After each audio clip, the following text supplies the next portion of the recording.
on the table of the House today, Tuesday, 22nd July 2025. Report of the Departmental Committee on Regional Development on its consideration of the Senate amendments to the National Disaster Risk Management Bill, National Assembly Bill number 24 of 2023. I thank you.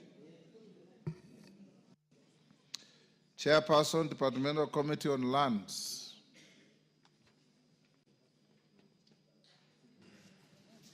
Thank you, Honorable Speaker. Honorable Speaker, I beg to lay the following paper on the table of the House today, Tuesday, 22nd July 2025. Report of the Departmental Committee on Lands on its consideration of the President's memorandum to the National Land Commission Amendment Bill, National Bill number 43 of 2023. Thank you, Honorable Speaker. Thank you. Honorable members, before the next order, allow me to acknowledge in the Speaker's Gallery, Kianjata High School from Oljolorok, Nyandarua, Kituro JSS from Baringo Central, Baringo, and in the public gallery, a Journey to Africa group from the United States of America. You should have a good habit of welcoming visitors. We have Borabu Retired Head Teachers Association from Borabu, Nyamira,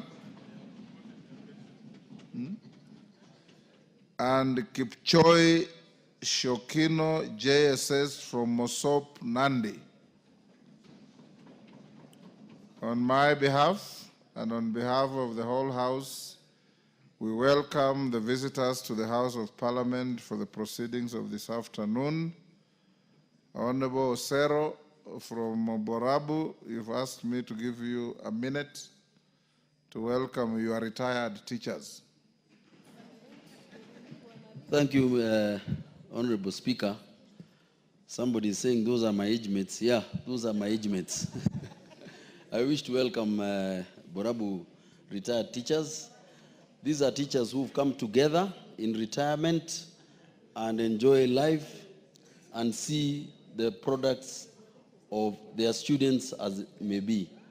These teachers, Mr. Speaker, I remember when I don't know whether I was in Singapore or one of those East Asia countries. A teacher there is called by the name Leader of the Nation. I think Komboko Milemba you can support. Leader of the Nation. That is what a teacher is. And we are proud to have them here. Feel welcome. And as you travel home, travel with journey masses. Thank you very much, Mr. Speaker. Honorable Osero. Next order.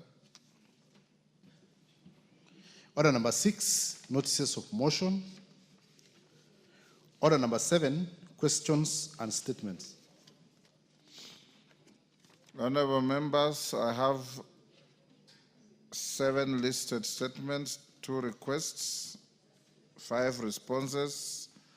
Question number 1, statement number 1, Mashua Waithaka, member for Kiambu. Thank you, Honorable Speaker.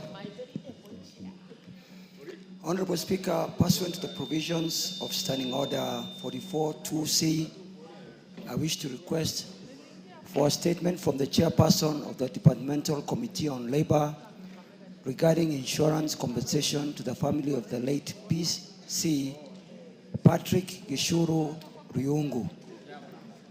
Honorable Speaker, the late Mr. Patrick Gishuru Ryungu, who was a prisons officer of staff number PF 20060-72940/33782, lost his life through a tragic road accident along the Kiambu-Nairobi Highway on 21st August 2021.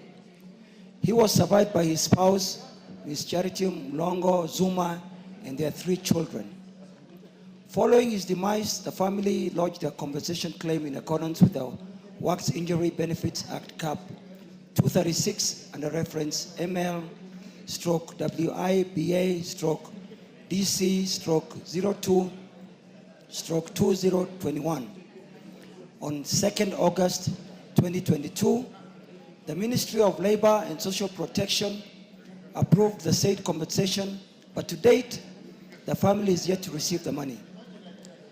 The inordinate delay has negatively affected the livelihood of the family of the late PC Gishuru, given that the family depended on the deceased for upkeep.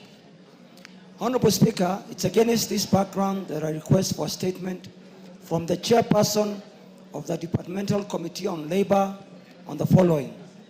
1, the status of compensation to the family of the late PC Patrick Ishuru Ryungu, a prisons officer, staff number PF 200607294 stroke 33782, which was launched through claim reference ML stroke WIBA stroke DCI stroke 02 stroke 2021.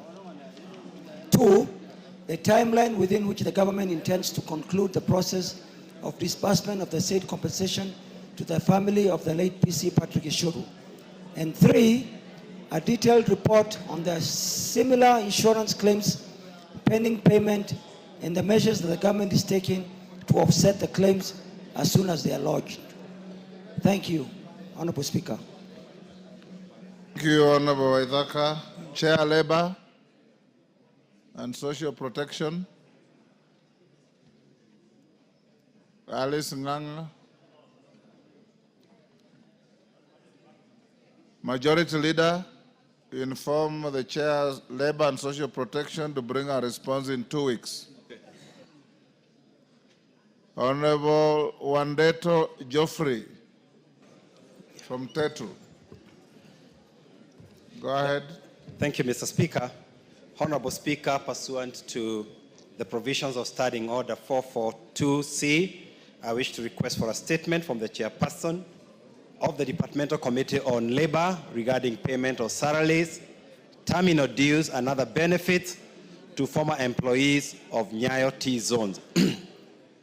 Honorable Speaker, in 1992, the Nyayo T-zones, which was established under the Office of the President with the aim of promoting rural development through tea farming, transition to Nyayo T-zones Corporation. Consequently, approximately 702 laborers who worked for the defunct Nyayo T-zones between 1986 and 1996 in the then Tetu district were not compensated for their labor despite numerous follow-up. The then Member of Parliament for Tetu constituency, the Honorable F.T. Nyamo, raised the matter on 15th June 2011 during the 10th Parliament through ordinary question number 919. Honorable Speaker, following unsatisfactory response, the Departmental Committee on Labor and Social Welfare undertook an inquiry on the matter in the year 2016. The committee found out that the Ministry of Internal Security, which managed the Nyayo T-zones, did not transfer employment records to the Nyayo T-zones Development Corporation, the successor entity, leading to protracted disputes as to whether the dues were to be paid by the Office of the President or the Nyayo T-zones Corporation. Notably, the committee recommended that all the 702 former employees of the Nyayo T-zones Corporation who worked in the then Tetu district be paid their salaries, terminal dues, and other benefits by the Office of the President. Regrettably, Honorable Speaker, the affected employees are yet to be paid.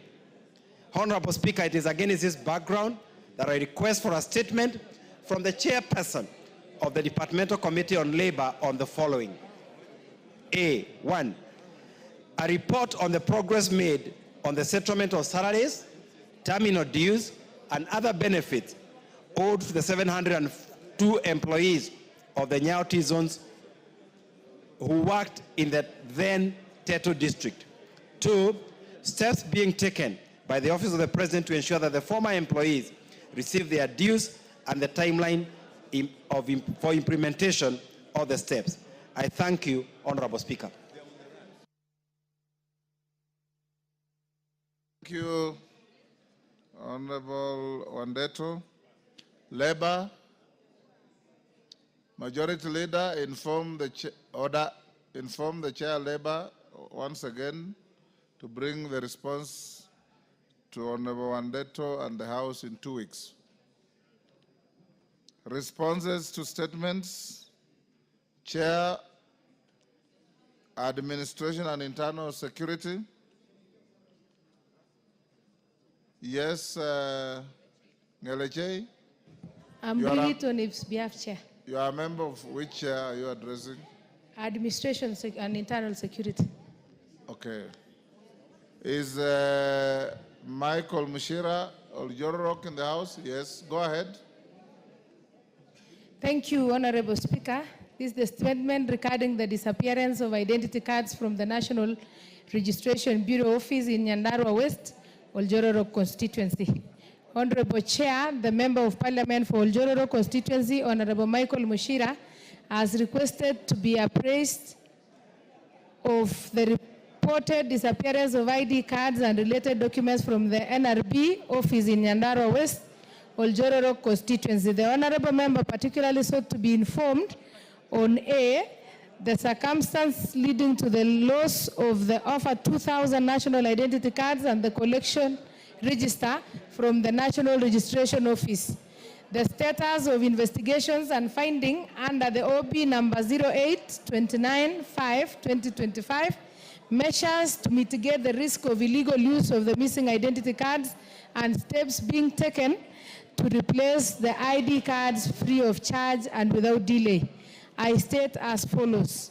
The circumstances leading to the loss of over 2,000 national identity cards and the collection register from the NRB office, Honorable Chair, on the morning of 29th May 2025, officers reporting to work at the NRB office in Oljororok discovered that the office had been broken into, although there were no signs of forced entry. Preliminary investigation confirmed the loss of several crucial documents and items, a total of 984 ID cards comprising of 237 second-generation IDs and 747 Maisha cards. Issuing workbook 134A register, which records the issuance of forms to applicants for signatures by chiefs and assistant chiefs. Collection register, where details of collected IDs cards are logged. Duplicate register, where all applicants for replacement ID cards are recorded. 5, one unused registration form 136C, serial number 256616430, which carry the application's biography and biometric data. A digital camera, serial number 630-192004857. And 8, an electrical extension cable and header. The incident severely disrupted operations and raised significant concerns about the potential misuse of the missing items. On the status of investigation and finding under the OB number 08/29/5/2025, Honorable Chair, the matter was officially reported at 9:10 hours. Order, Ngeleche, address the speaker, not the chair. I don't know which chair you are addressing. Noted, Honorable Speaker. Honorable Speaker, the matter was formally reported at 9:10 hours on 29th May 2025 at Oljororok Police Station by OB number 08-29-05-2025. The DCI Nyandarua West Sub-County has taken up the case. Investigative actions taken include recording statement from all the officers stationed at Oljororok National Registration Bureau office, seizure and examination of office keys. Order. Yes, Honorable Zamzam. What's the point of order? Hold.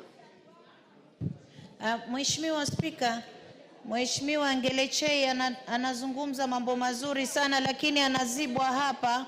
Hata kuna mazungumzo yanaendelea, Mheshimiwa Spika. Kwa hiyo mimi naomba apewe nafasi aweze kutoa mambo yake kwa nafasi nzuri. Asante sana Mheshimiwa Spika. Thank you. The culprit has fled. Go on, Ngeleche. Asante Mheshimiwa Samsam. I was really straining. I was reading on the status, I was responding on the status of the investigation and finding under OB 829/5/2025.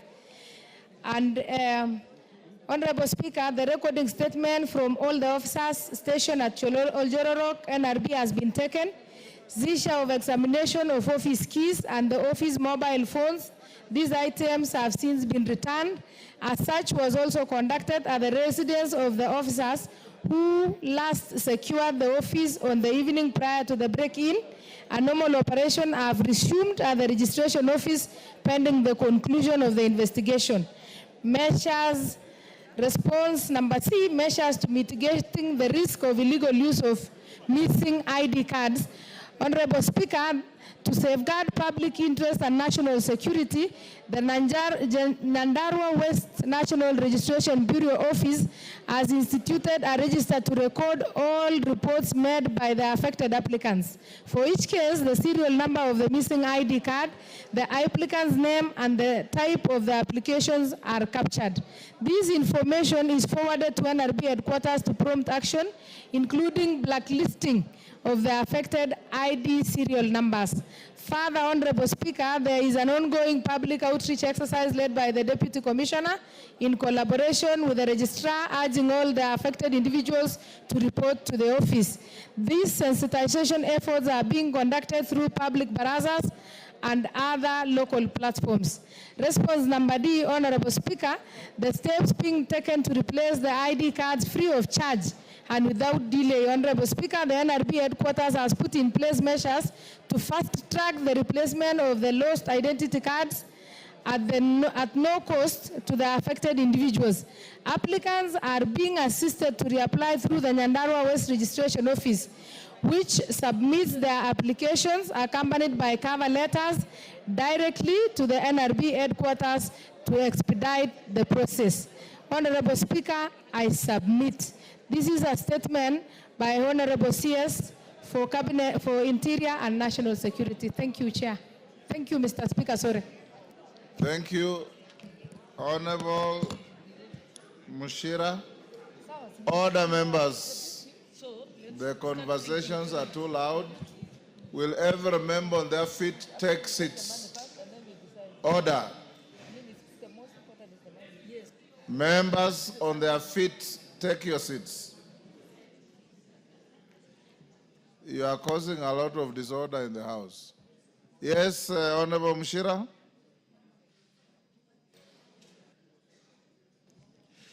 Thank you, Mr. Speaker. I'm contented with the statement, and indeed I can confirm that the replacement of the lost IDs is happening at no cost to the beneficiary. Thank you, Mr. Speaker. Thank you. Next, Defense, Intelligence and Foreign Relations. Where's the chair? Is anybody from that committee available to make a response? To Honorable Mashua Waithaka. Yes, Kandia, you are a member of the committee? Yes, Honorable Speaker. You have a response? No, Honorable Speaker. I don't have any response, but I will convey the message to the chairman. There is nothing to convey. Today was a response day. So you are not going to convey anything. Okay, let me look for the chairman immediately. You better do that, yes. Honorable Waithaka, you hold in case he comes in. Give Honorable Waithaka the mic.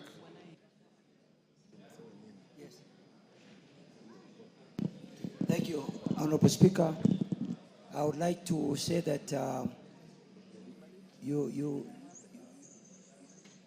asked that we get a response when we came back from recess, which is today. I'd like to report, Mr. Speaker, that the family is in great distress.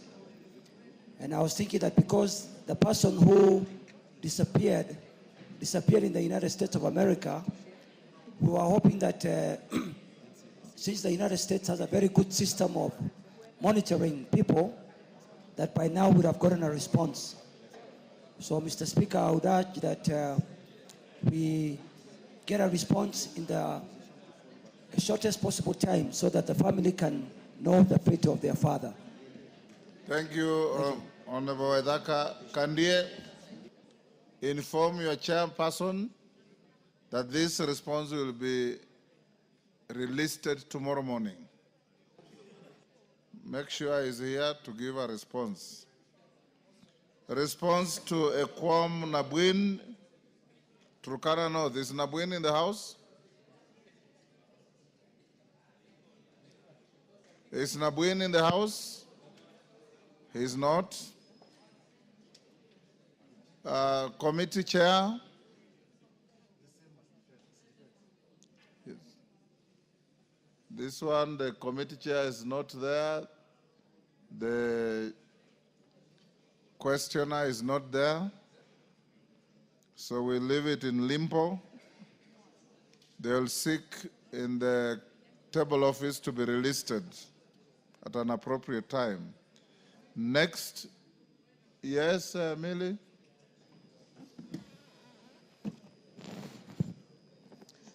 Thank you, Mr. Speaker, for giving me this chance. Mr. Speaker, as you can see, I'm seated by the tallest man in this parliament, Honorable Adipo Kwame of Karachuonyo.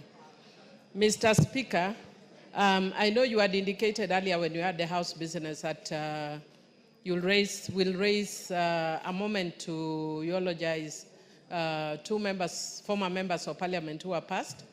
And Honorable Adipo Kwame has told me that you have agreed that Honorable Phoebe issue might be brought tomorrow. Nonetheless, as a member of parliament, our first call and first stop is parliament. Mr. Speaker, would I be in order to request that even as you are waiting to eulogize them, because this is home for most of us, would it just be in order for us to stand and observe a minute of silence for two of our members and their women? Order, Millie. Before we can actually even contribute. Why do you want to take the winds out of the sails? I had agreed with a member of parliament for Karachuonyo and the member of parliament for West Mugirango, who saw me. We've lost two former members. There are honorable members first, then women second. Honorable Phoebe Asio and the Honorable Catherine Nyamato, with whom I served in the 7th Parliament. We will give an opportunity tomorrow because Mogaka was ready, Okwame was not ready with his statement, and I accommodated him that he can present the statement tomorrow. I'll give you and many others who want to eulogize the two great women leaders tomorrow, and we'll give them a befitting moment of silence tomorrow.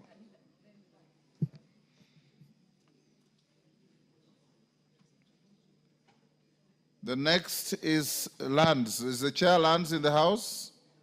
Yes, you are, Honorable Nyamoko. Samuel Arama is in the house?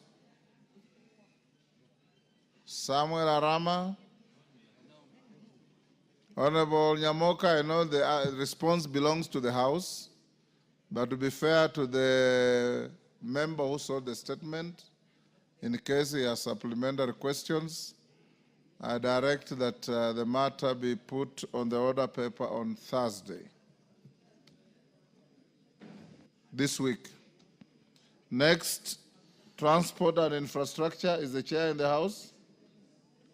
GK, you are. Honorable Kainan is in the House. Okay, go ahead and respond. Thank you, Honorable Speaker. Honorable Speaker, on Wednesday, 16th April 2025, the member for Eldas constituency, the Honorable Dr. Eden Kenan, MP, requested for a statement from the chairperson of the Departmental Committee on Transport and Infrastructure regarding the progress made in tarmacking of Wajir, Griftu, Eldas, Bumna, Bute, Moyale, Ethiopia, that is A14 International Track Road.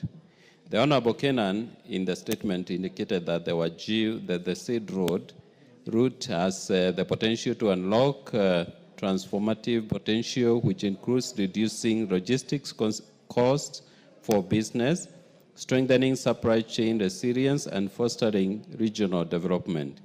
Such strategic investments not only bridge isolated communities to national and continental markets, but also positions northern Kenya as a gateway for Pan-African trade, aligning with the vision of the African Continental Free Trade Area vision of seamless continental connectivity. Honorable Speaker, the Honorable Kenan therefore sought to, among other things, establish, one, the current status of funding, planning, and implementation of the tarmacking of the said road managed by KENHA, including specific timelines for its commencement. Two, plans put in place to fund this project, particularly under the Horn of Africa Gateway Project or other development initiatives, and details of these funding commitments. And three, measures in place to fast-track the tarmacking of this critical corridor to ensure its timely completion and maximize its economic and regional integration benefits.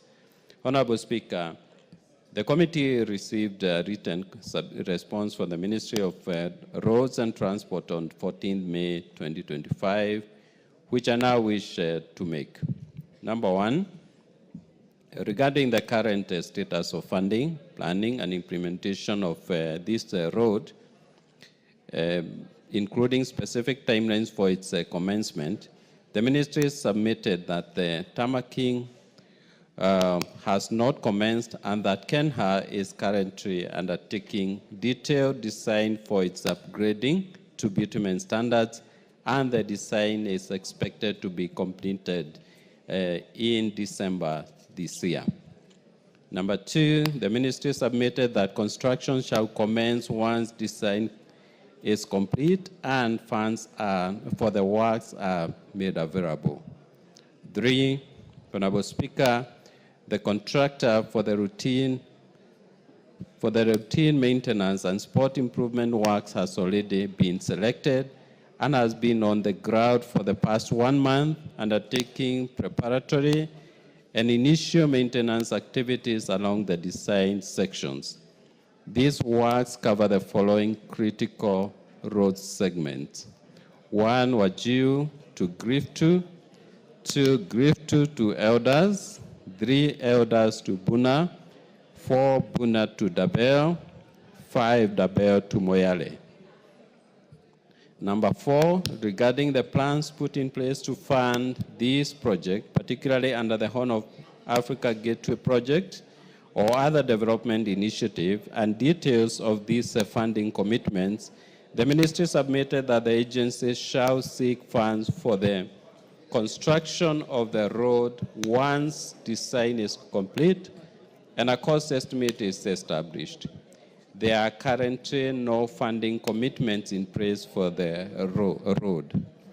And number 5, regarding the measures in place to fast-track the tarmacking of this critical corridor, the ministry submitted that KENHA is undertaking the ongoing design to define the scope of improvements necessary and establish a cost estimate which will be used to seek funds. Honorable Speaker, thank you, and I submit. Kenan.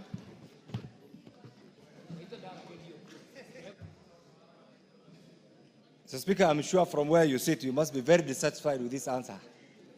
This answer is half a paragraph. The Speaker is not a participant. I'm sure the Speaker also is a human being, and as a person who has used that road, in your earlier life as a lawyer, you must be familiar with that particular road. That road, Mr. Speaker, there was an engagement between between the Kenyan government and the Ethiopian government in the early 70s, Mr. Speaker, when Mr. Kibaki was the Minister for Finance under the leadership of the late Haile Selassie and under the leadership of the late President Kenyatta. Mr. Speaker, this answer on the face of it, my good friend, Mr. Speaker, could you please ask the members to consult in low tones? Members, reduce loud consultations. Mr. Speaker, this answer has not attempted, and I'm sure Chairman GK is familiar with this because he comes from a region which has a lot of tarmac roads, Mr. Speaker, a region that has been privileged, a region that is lucky. Honorable Barto, can you tell those members gravitating around you to go and take their seats? Go on. Mr. Speaker, I was just saying, maybe the Honorable GK, coming from a region that is well taken care of in terms of road infrastructure, cannot imagine a road linking Kenya to Addis. From all the way from Addis to Moyale to Wajir, has been at the planning stage since 1974, Mr. Speaker. I'm sure, I don't know whether Mr. GK was born then. From 1974 to date, Mr. Speaker, it's over 50 years. We are still planning. We are still planning. And yet, our number one foreign policy, Mr. Speaker, is economic diplomacy. Ethiopia has a population of over 150 million people. If we cannot plan for that road, Mr. Speaker, meaning therefore, and we have concentrated all our road infrastructure to a region just here, Mr. Speaker, meaning we have become an inward-looking nation, Mr. Speaker. Isn't it the high time that we declare this answer, Mr. Speaker, as a not answer at all, and the Honorable GK to go back to the ministry and get an answer that really attempts to address this historical problem, Mr. Speaker, because it says, Mr. Speaker, you look at it, this answer, I don't know who wrote this. I'm sure the Honorable Chirchir did not go through this. If indeed he did, and I know he's very sympathetic to our region, he will have drafted a different answer. Because what I wanted is to find out whether there is any planning. Even the statement on planning is contradictory. One says it's been planned, the other one says the planning will be ready by 2025, Mr. Speaker. When you plan for something, then there must be the next stage. Mr. Speaker, will I be right to ask the chairman to go back and get a satisfactory answer that will not only address the needs of the people of Wajir, Marsabit, but will also link us to that critical country called Ethiopia, which is a neighbor, which is a highly potential trade area, Mr. Speaker, for our country. Mr. Speaker, the second bit, Mr. Speaker, on this, one of the reasons, Mr. Speaker, why we decided to have many different agencies under the road sector, in particular Kenya and Kera and Kura, is to address specialized needs of the people of Kenya, Mr. Speaker. Mr. Speaker, it is the high time that Kenya also, the leadership of Kenya, reflect and put into perspective the needs of that particular region and request the chairman to go back to these people and ensure that this road gets adequate funding immediately. Thank you, Mr. Speaker. Chairman, is it true that you have brought no answer?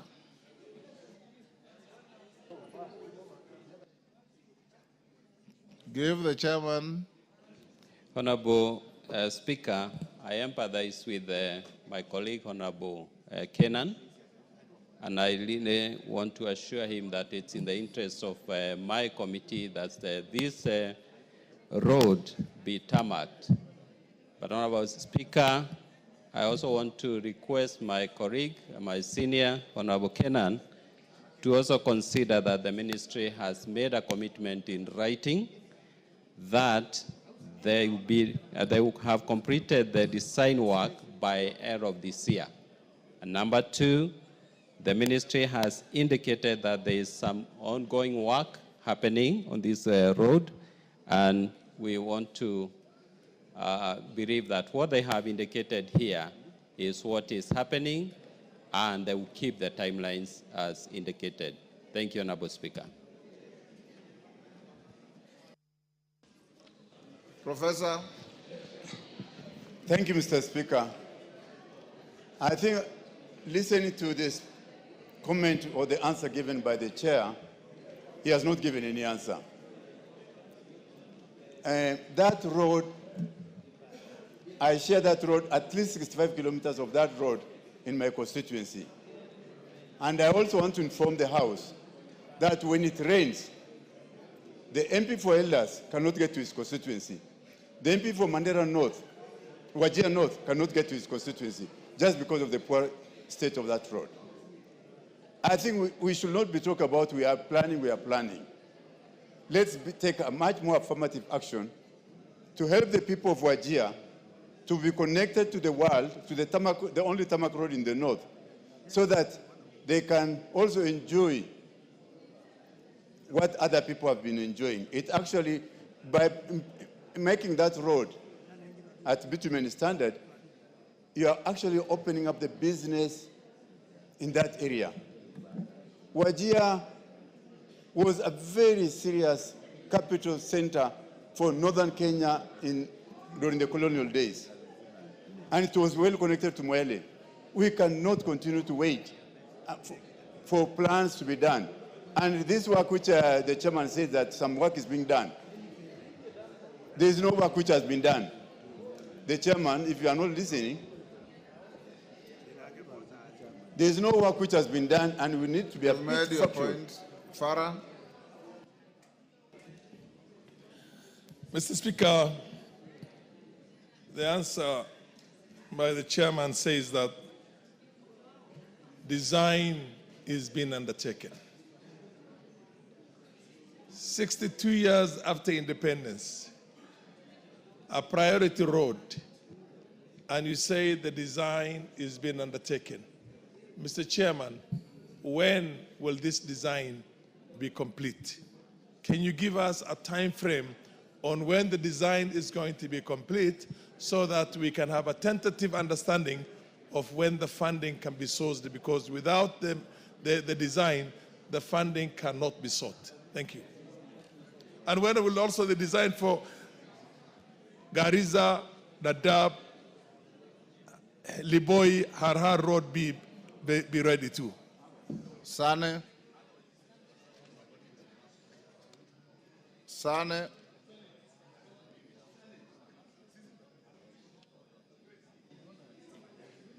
Is there fumbling with the gadget? Thank you, Mr. Speaker.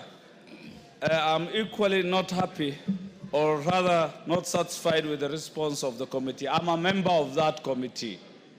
Mr. Speaker, it all talks to the level of marginalization. This road traverses my constituency, 60 to 70% of this road. 62 years of independence. We don't have substantive answers. As we speak, this road is impassable. Many other roads in the constituency are impassable, not motorable at all. I have made various requests to make the committee visit this road so that they can actualize and do some ground truthing. My request is that this House or the chair speaks an affirmative command on this committee, Mr. Speaker, which I belong to, that we do visit these roads so that we can come up with substantive answers. Thank you. Chair Rhodes. Honorable Speaker, listening to my colleagues and the interest they have to ensure that this road is tarmacked, we will invite the DG, I believe now the acting DG, Kenha, and the minister to come and explain to the committee the measures that they are undertaking to ensure that this road is tarmacked. Thank you. Thank you. Yes, Kainan, very last. Mr. Speaker, can the chairman assure this House, before the end of the current regime, before the end of this term, the end of this current regime might be 2032, before the end of this current term, this particular road will be tarmacked. Can you assure the House? And two, taking into account the chairman, You preside over a very important committee. Can you also assure this House that the planning will be fast-tracked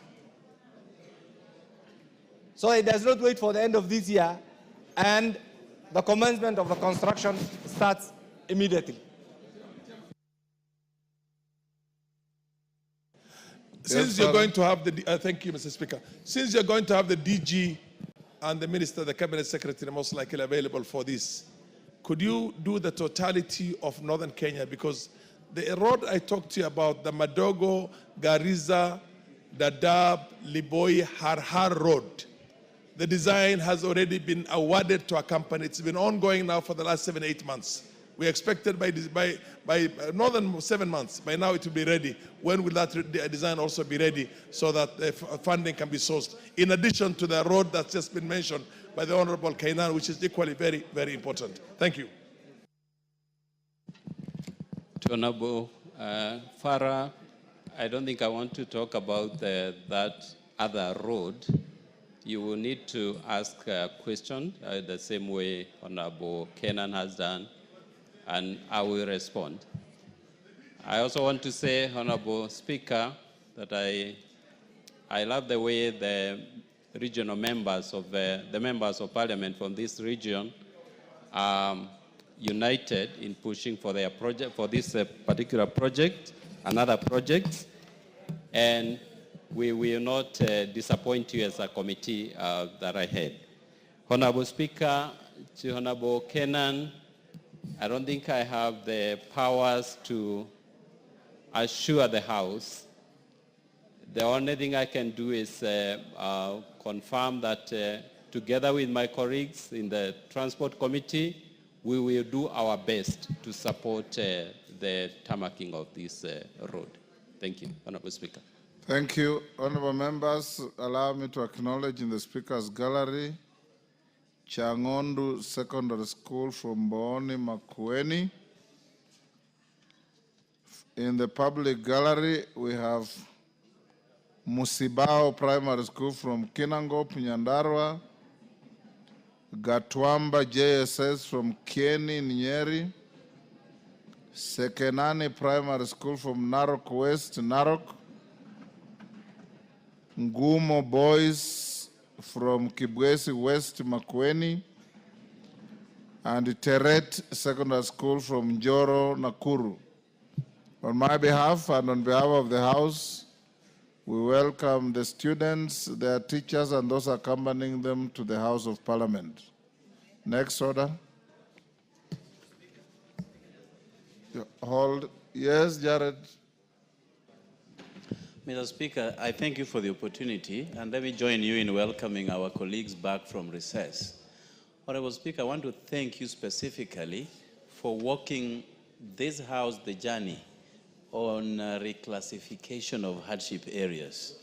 And through your efforts, Honorable Speaker, you did invite the Prime Cabinet Secretary before this House, who took us through the journey of new reclassification of hardship areas, Honorable Speaker. Honorable Speaker, when the Prime Cabinet Secretary presented here, he did mention the new areas that were yet to be gazetted, but had been identified by the government for gazettement, Honorable Speaker. Honorable Speaker, a week ago, I read that that process has since been suspended. They have suspended gazettement of areas that have already been identified by the government to be hardship areas, Honorable Speaker. Now, the reason that has been advanced is that those who are benefiting and who are to be removed from the scheme have since made noises to the effect that they are not ready to lose, Honorable Speaker. Honorable Speaker, I've got absolutely no problem people retaining what they are getting. But then what is the fate of those who are identified as new beneficiaries by government, Honorable Speaker? And you are not new to this process because you have always stood with us in this journey, Honorable Speaker.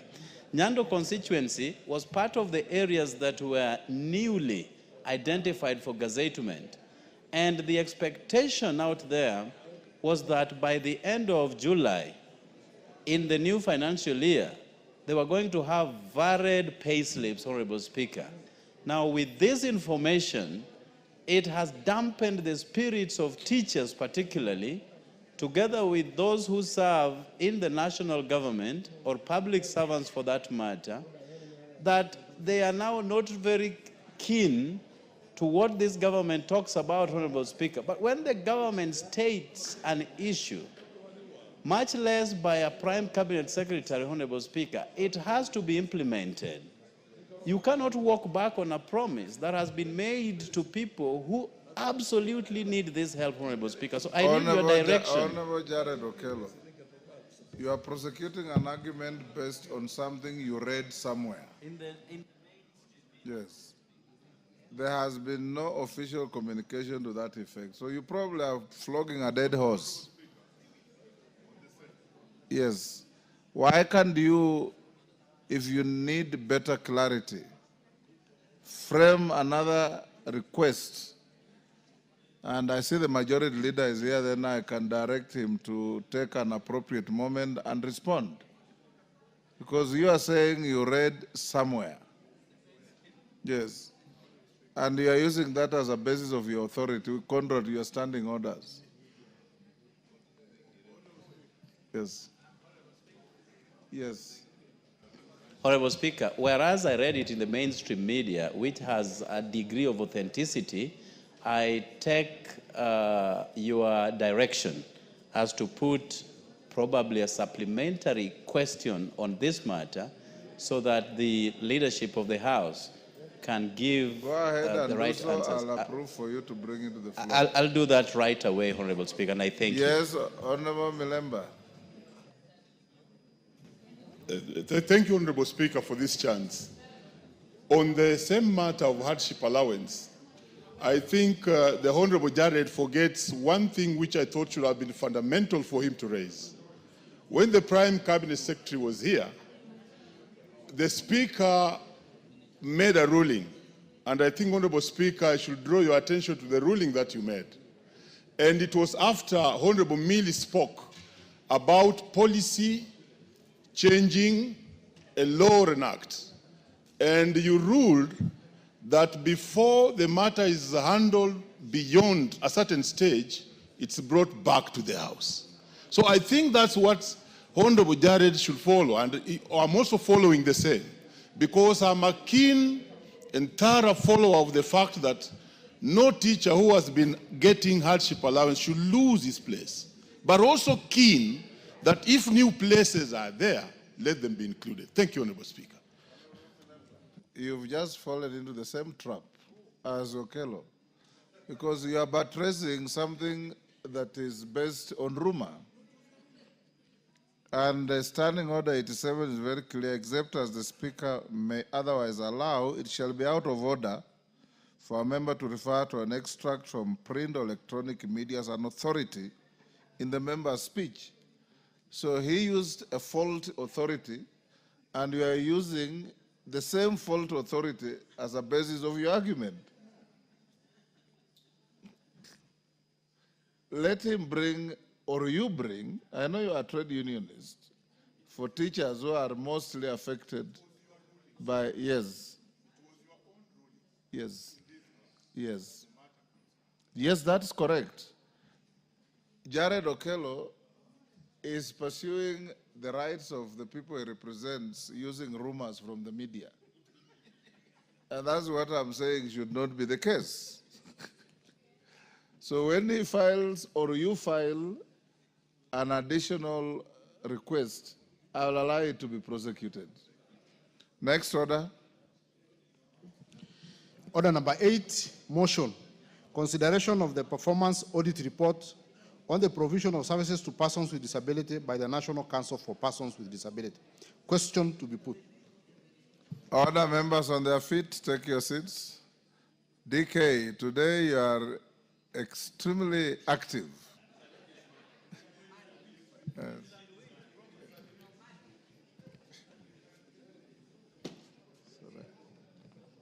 Honorable members, we will now put the question at order number 8, which is that this House adopts the report of the Public Investments Committee on Social Services, Administration and Agriculture on its consideration of the performance audit report by the Auditor General on the provision of services to persons with disabilities by the National Council for Persons with Disabilities laid on the table of the House on Tuesday, 30th July 2024. As members of that opinion say aye. Will those of the contrary opinion say nay? The ayes have it. Order number 9, motion. Consideration of the 5th report on the financial statement for NGCDF accounts for 6 constituencies in Busia County. Chairperson, Decentralized Funds Accounts Committee, Honorable Muliungi, PS Emeritus. Thank you, Mr. Speaker.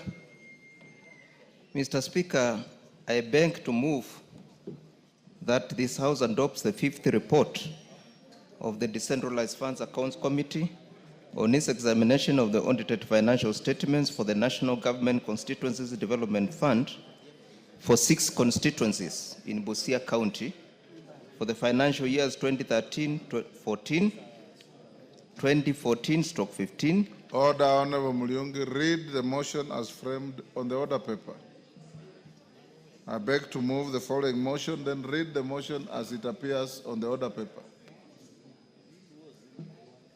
Honorable Speaker, I beg to move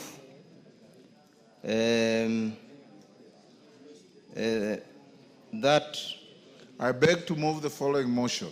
I then beg you to read the motion as it's framed on the order paper. Oh, sorry. You don't have the order paper? I've speaked it. Okay. I have it. Yes. Mr. Speaker, I beg to move the following motion. Consideration of the 5th report of the financial statements for the NGCDF accounts for 6 constituencies in Busia County. Mr. Speaker. Order, Honorable Muliungi. You are a seasoned member. I beg to move the following motion, then read the motion as it is, word for word. Okay, thank you, Mr. Speaker. Millie, can you help your colleague behind you? No, I have it now. Yes. I have it now. Go Mr. ahead. Speaker, I beg to move the following motion.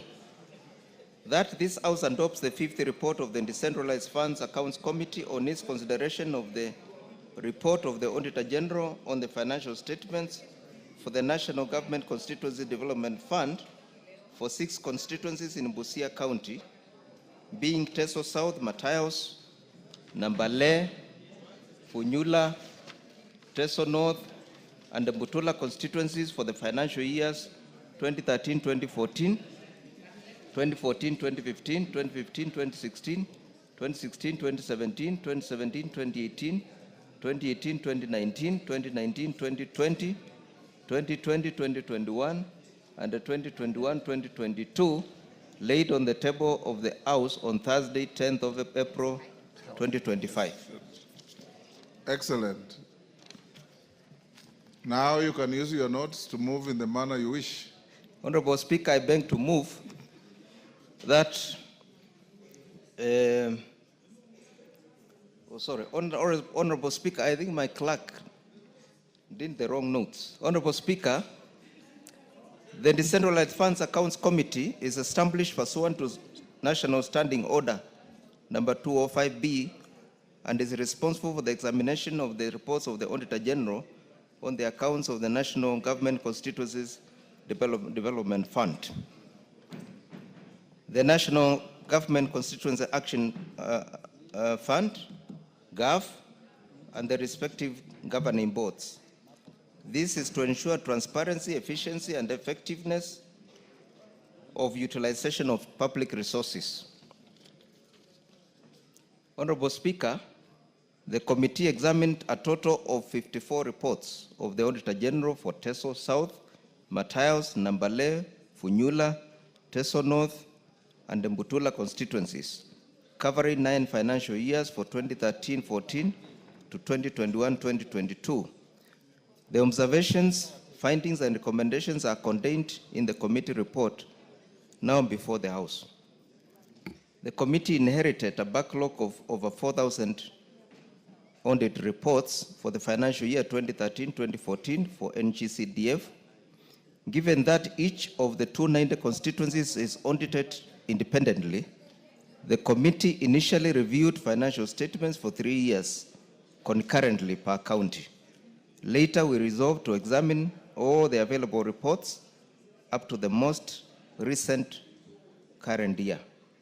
Honorable Speaker, the Constituency Development Fund, first enacted in 2003 and later realigned through the NGCDF Act 2015, has remained a critical vehicle supporting grassroots development in constituencies through direct funding of local projects, impacting education, infrastructure, and the local institutions positively.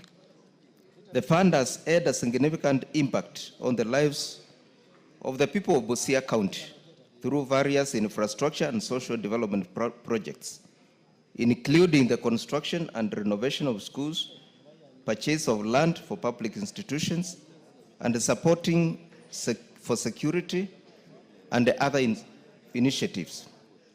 A highlight of some of the projects undertaken in Busia County constituencies examined include: number 1, in Teso South constituency, the fund supported the construction of a 2-story administration and tuition block at Busia Township Primary School. In Matayos constituency, a major project undertaken was the construction of a demonstration block at Mundinga Secondary School. In Nambale constituency, the fund was used to purchase land for expansion of Quilare Secondary School and Mungasi TTI. In Funyula constituency, the fund supported drilling of a bore at Munandi Primary School, providing the much needed water to the community. In Teso North constituency, the fund financed the construction of Kocholia KMTC, including its administration block, lecture halls, and laboratories.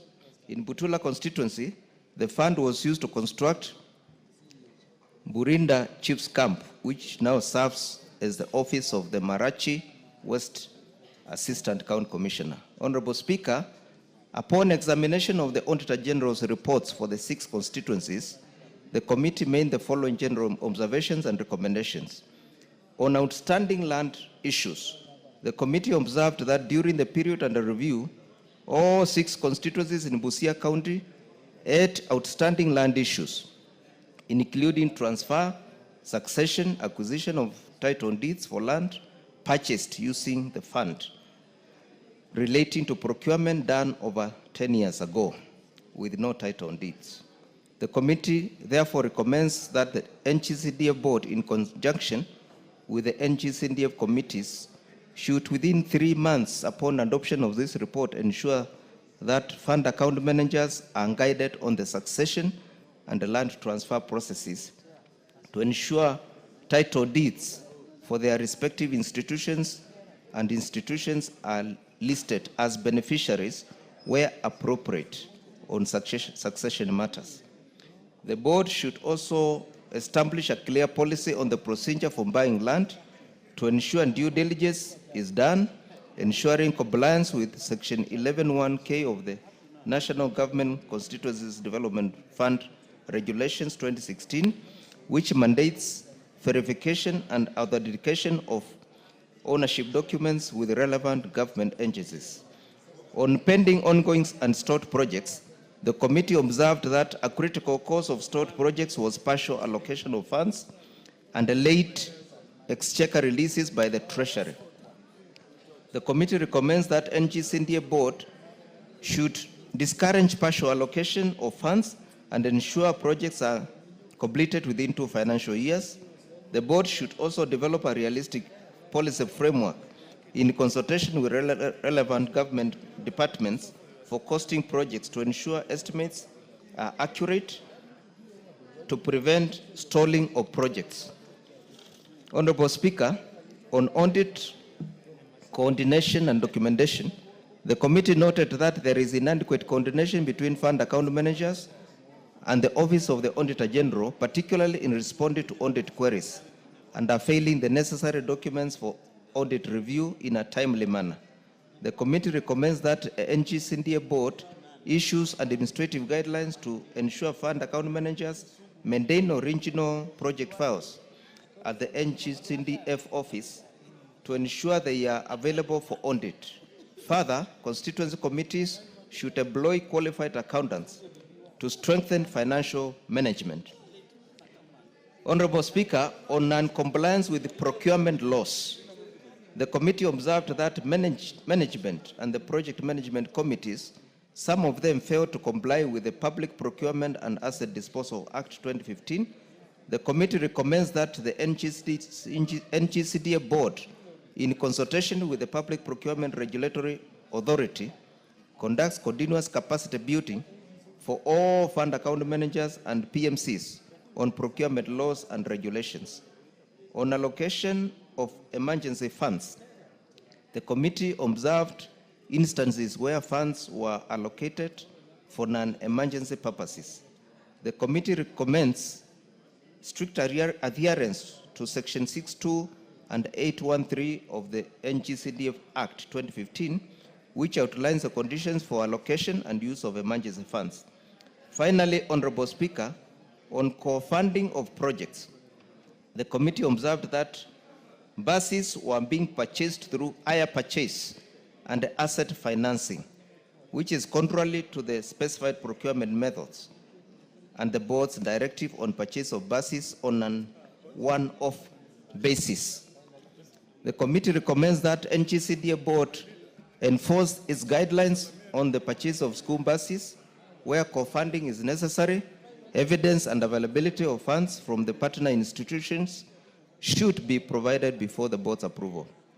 Honorable Speaker, the committee recommendations in this report are aimed at enhancing accountability, transparency, and efficiency in the management of the National Government Constituencies Development Fund in Busia and the development outcomes in our constituencies throughout the country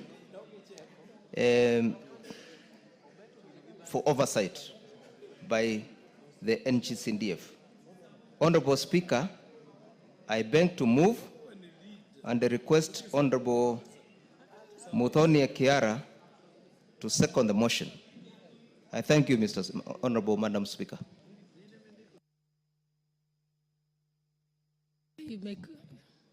You can call the seconder, but before that, allow me to recognize the presence of the following schools which are seated in the public gallery.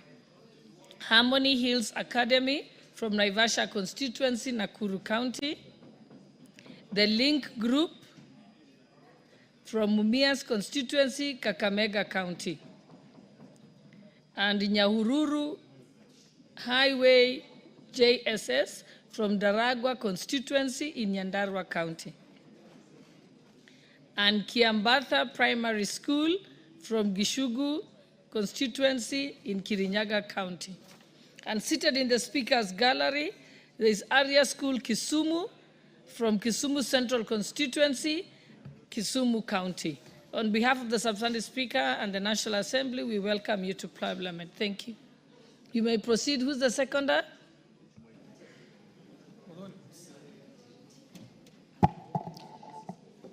Thank you, Madam Speaker.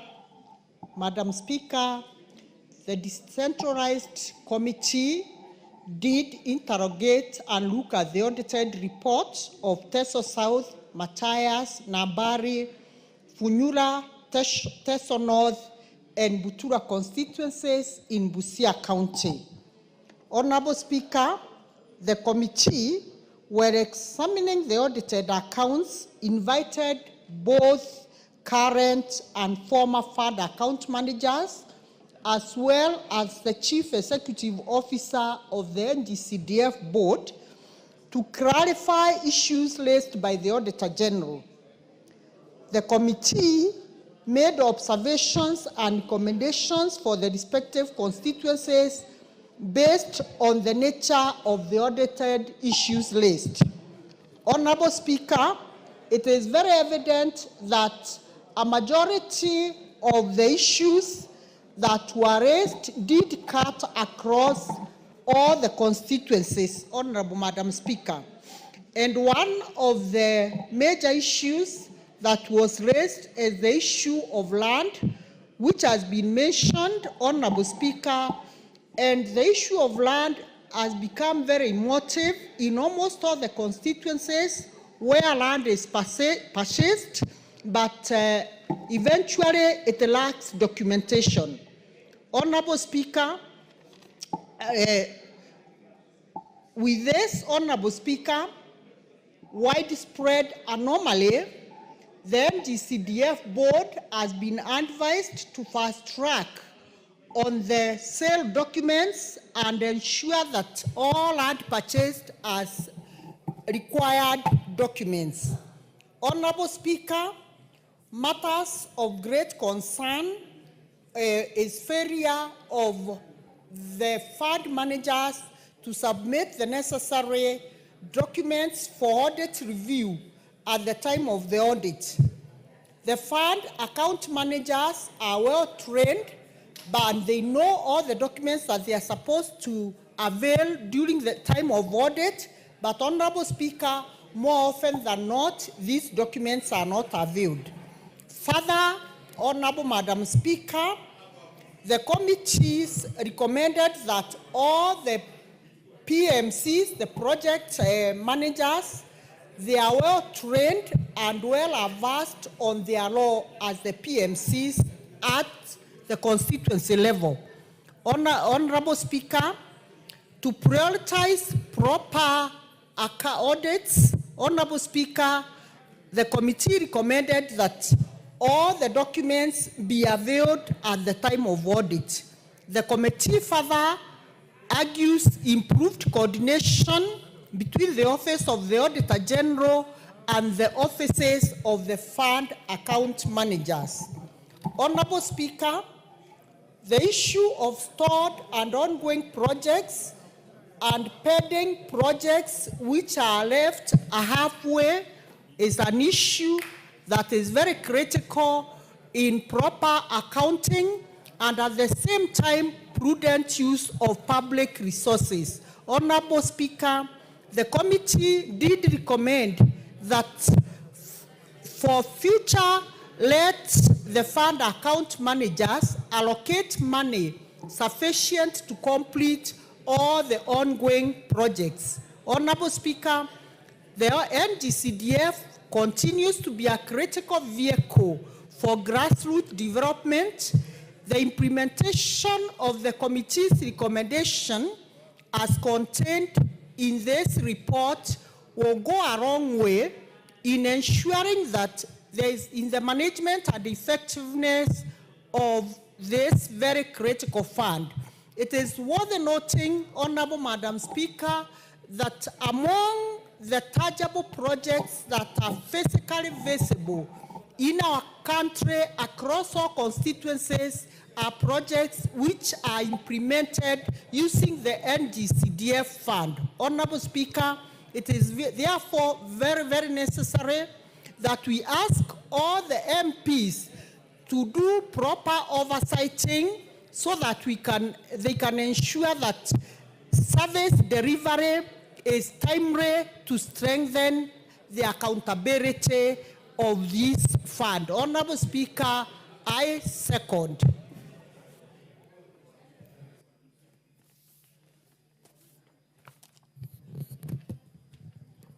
Honorable members, I now propose the question that the House adopts the 5th report of the Decentralized Funds Accounts Committee on its consideration of the report of the Auditor General on the financial statements of the National Government Constituencies Development Fund for 6 constituencies in Busia County, being Teso South, Matayos, Nambale, Funyula, Teso North, and Butula constituencies for the financial years 2013-2014, financial year 2014-2015, financial year 2015-2016, financial year 2016-2017, financial year 2017-2018, financial year 2018-2019, financial year 2019-2020, financial year 2020-2021, and financial year 2021-2022 laid on the table of this House on Thursday, 10th April 2025.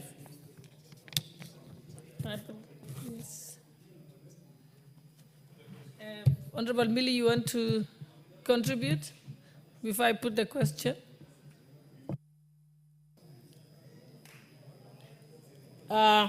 Madam Speaker, I presume you have proposed. Thank you. Madam Speaker, let me thank you for giving me this opportunity to contribute to this. Madam Speaker, I want to thank the committee for that report in relation to NGCDF utilization in the constituencies in Busia County. Madam Speaker, I do note that the committee has concentrated especially on policy issues that will enhance efficiency and efficacy in delivery. Madam Speaker, I know that we have, when we were proposing amendments to the Constitution, we spoke to this issue. Some of us spoke, some didn't have an opportunity to speak. But I want to say, Madam Speaker, that indeed one of the things that Kenya needs to understand is that political theory informs development. And in Africa, we adopted certain political theories from the West, and some of them are not necessarily the right size or the right fit. We have a country that is very ethnicized. We have 42 tribes. I think now there are 44 tribes. And Madam Speaker, with the nature of our politics, sometimes you discover that if you come from opposition areas like the areas where some of us come from, then what it means is that you can spend over 40 years without seeing any national government fund. The only fund that we know that is guaranteed, especially in the sector of education and security, is the NGCDF fund. And I want to clarify, Madam Speaker, that even if the NGCDF fund were to be stopped from going to the constituencies, it will not go to the counties, because NGCDF funds are not devolved funds. They are funds, they are part of the national government fund. So even if the centralized system that the national government has adopted were to be withdrawn so that we move away from decentralization, then it means that decision will solely be made at the national level. But right now, we have our own people making those decisions at the village levels through public participation. People are able to say what their needs are, and the MP is able to oversight and intervene where there is unfairness. Madam Speaker, I just wanted to raise one issue that this committee has talked to.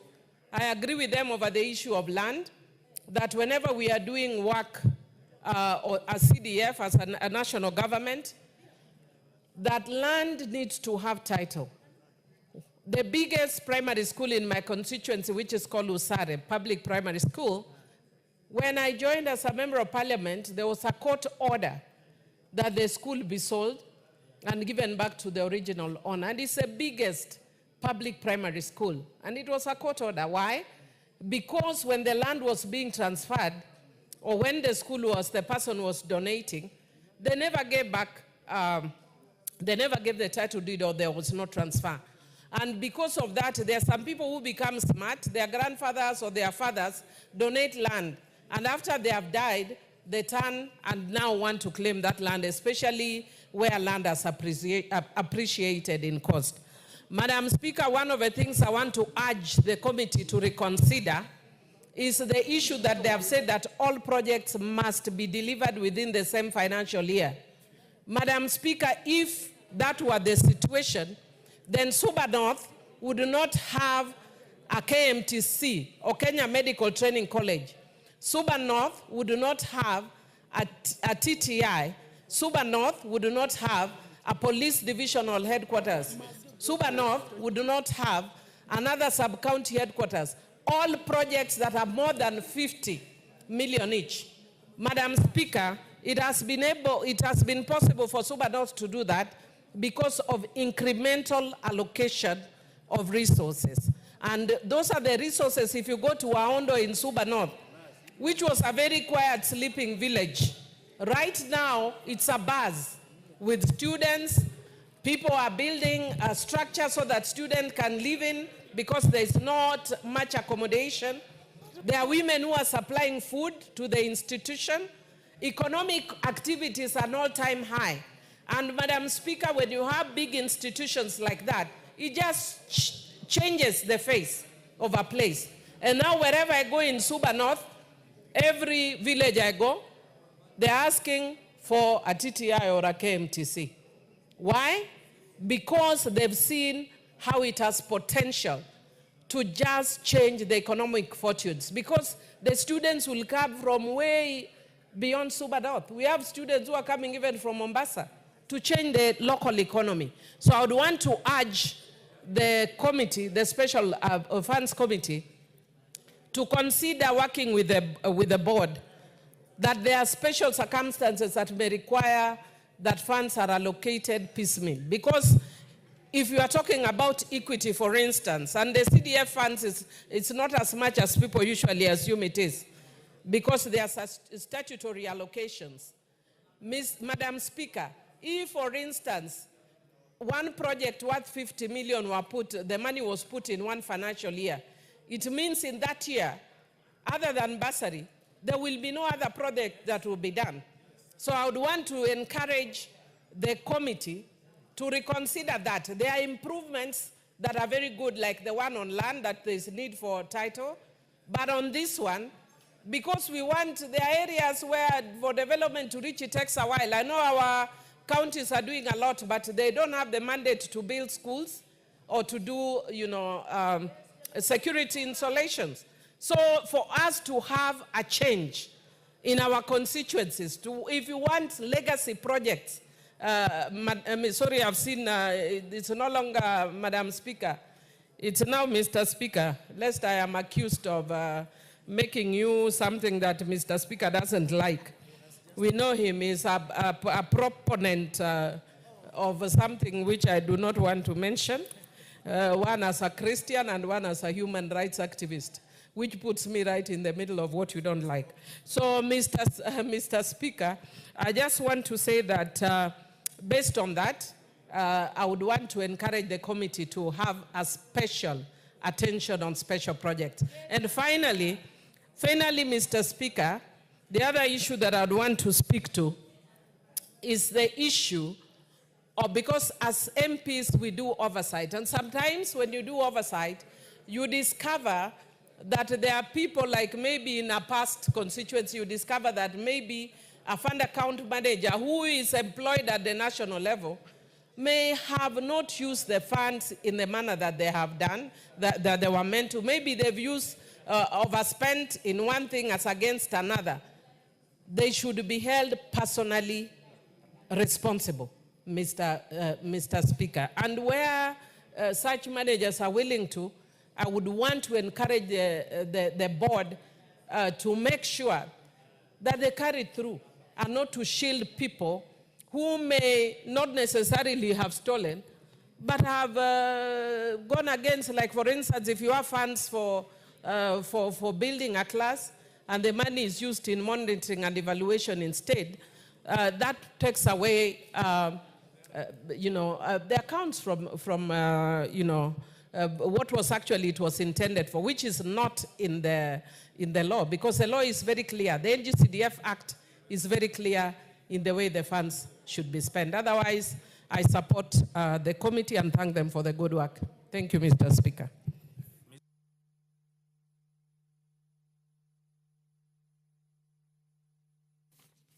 Yes, The Honorable Gitonga Murugara, you want to speak to this?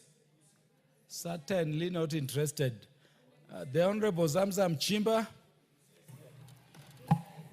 Asante sana Mheshimiwa Spika, na mimi niweze kupongeza kamati ambayo inashughulikia masala ya NGCDF na NGAF. Mheshimiwa Spika, Mheshimiwa Spika, ni dhahiri kuwa kamati ambayo inashughulikia mambo haya ya kuweza kupeleka maendeleo kule mashinani inafanya kazi nzuri sana Mheshimiwa Spika, na mimi nilikuwa napenda sana kuzungumzia ili Wakenya waelewe. Wajua vita vimekuwa vingi hapa, wanalaumu wabunge, si wabunge ambao wanafanya. Kuna kamati ambayo inasimamia haya maendeleo. Hata katika NGAF sisi kina mama 47 groups zikisha apply ile pesa ya NGAF kwa katika board, wao wanatuletea sisi check, tunaweza kupeleka tu Mheshimiwa Spika. Lakini yote ni tisa kuwa hizi funds zimeweza kusaidia uchumi wa taifa, ikizingatiwa kuwa sehemu kubwa ya taifa kama sisi tulikuwa katika upinzani muda mrefu, ilikuwa tupati yale matunda mengine Mheshimiwa Spika. Ilikuwa tunategemea hii kidogo ambayo inakuja katika mfuko wa NGAF ndo tuweze kuingia tuangalie maendeleo gani tunaweza kufanya Mheshimiwa Spika. Ukiangalia Mombasa nimeweza kujenga kutumia NGAF ile GBV Center ambayo ndio kubwa Kenya nzima. Na ni hiyo NGAF ambayo inaweza kusaidia kina mama kule mashinani Mheshimiwa Spika. Kwa hiyo na mimi pia ningeweza kusema kamati hii iangalie kina mama pia tutamani kujenga sehemu, lakini kupata ile hatimiliki inakuwa shida. Kwa hiyo kama kuna namna ambayo wanaweza kutuita pia sisi kina mama 47 tukakaa chini tukajua kamati inaweza kutusaidia namna gani, pia nitaweza kushukuru Mheshimiwa Spika. Na kama alivyosema mtangulizi wangu, yani maendeleo kwenda mashinani ni kuwezesha ile NGCDF iweze kushika mpaka kule chini kama ilivyo Mheshimiwa Spika, wala wasiweze kupokonywa Mheshimiwa Spika. Itakuwa wabunge nao pia wanaangaliwa kila sehemu, wanaambiwa hapa hakuna shule, hapa hakuna ofisi za maskari, hapa hakuna ofisi ya chief. Unapata hawa waheshimiwa wabunge ndio wameweza kuangalia oversight kuhakikisha kuwa haya maendeleo yanafika mashinani Mheshimiwa Spika. Na mimi napenda kusema waachiwe hii mambo ya CDF, waweze oversight wakiangalia kunaenda namna gani bila kupokonywa wala kupelekwa sehemu nyingine. Na tumeangalia Mheshimiwa Spika, kule chini hawa ndugu zetu magavana wamekuwa na pesa tena nyingi sana, lakini huwezi kufeel maendeleo yao kama vile unavyofeel maendeleo ambayo yanasimamiwa na mbunge Mheshimiwa Spika. Kwa hiyo mimi napigia upato hii kamati na nasema wabunge waendelee kuwa supported ili waweze kuangalia miradi inayohusika na jamii kule chini, manake wao ndo ambao wanasimamia jamii, walipigiwa kura waje bunge waje kuangalia ni mambo gani wanaweza kusaidia jamii. Na Kenya ielewe kuwa hizi pesa hazishikwi na mbunge, hakuna mahali popote anaweka signature. Mbunge yeye ana oversight tu kuhakikisha yale maendeleo ambao wananchi wamemuomba, na ameenda kwenye vikao kuangalia kuwa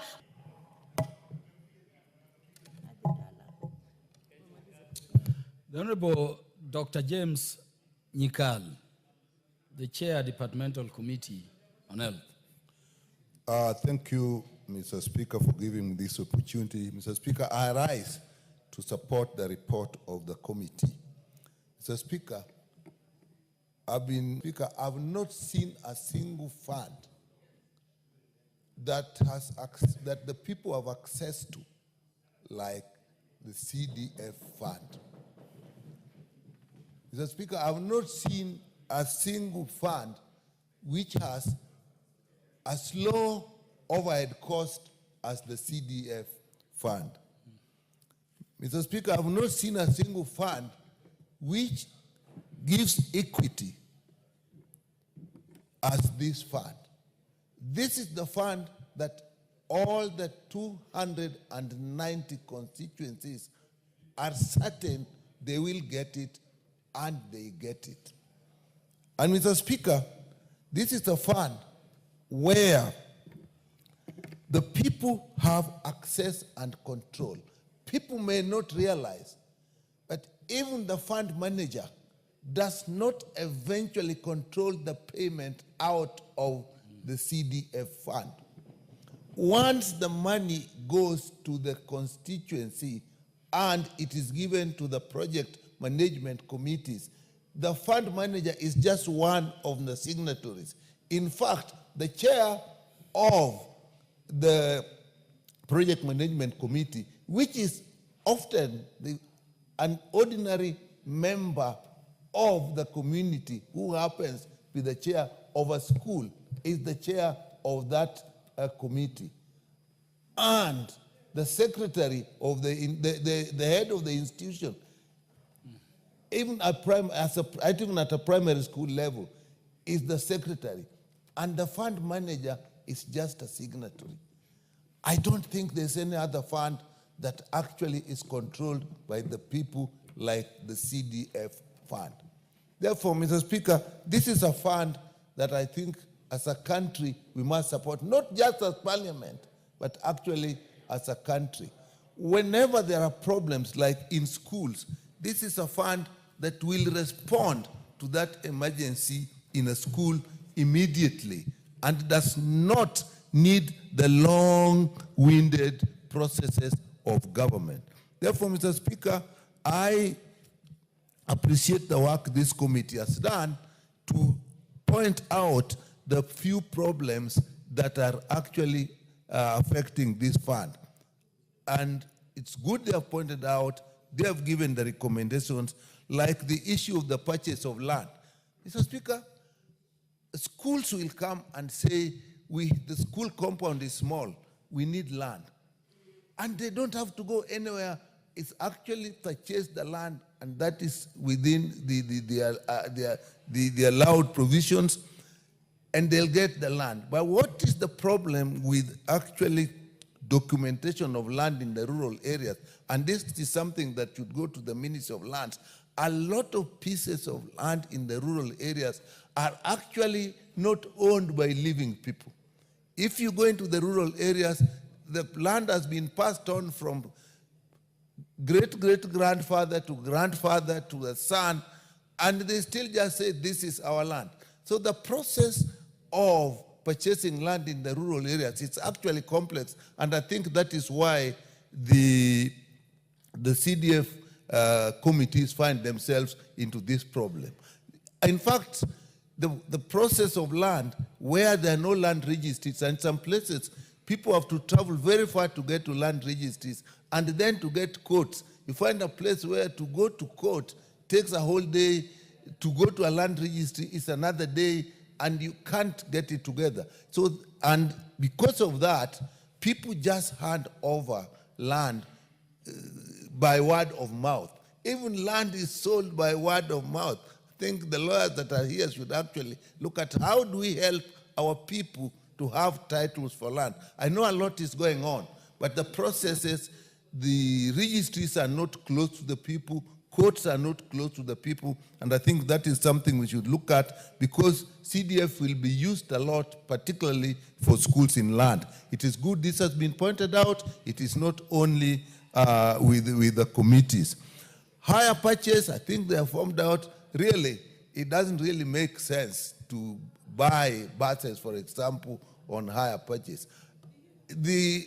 As the law is now, once money is in the CDA fund, in the committee at the constituency level, it doesn't get back at the end of the financial year. So you can plan with money in the account and buy a bus at once instead of getting higher purchase arrangement, which actually makes the bus a lot more costly. So I think that is something that they have pointed out that I agree with.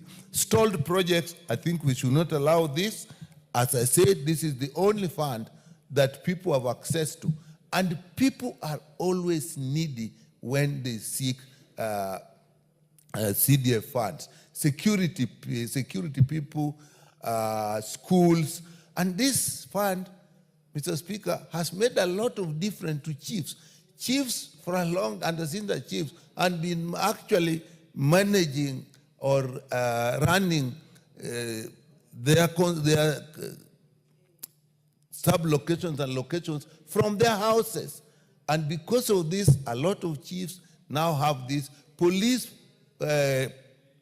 stations. We have now very neat police stations. So this fund has done a lot.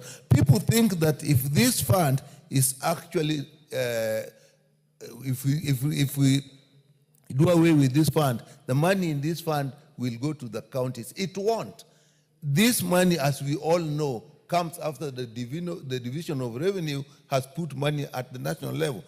And I would be concerned because really, let's face it, the use of money at the counties has not matched the value that people have seen with CDF funds. And now, I think we are all aware that some governors even opposing that they should not be audited by the Auditor General.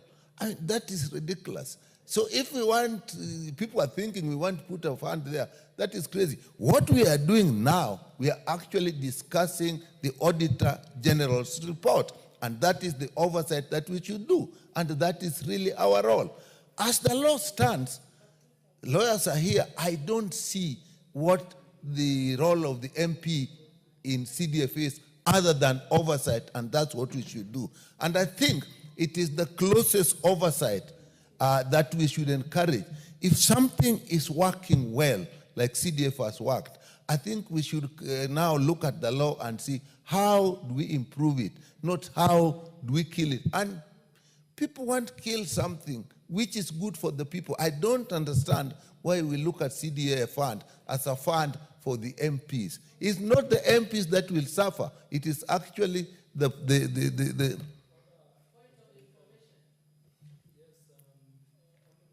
I'll accept the information. Honorable Mili.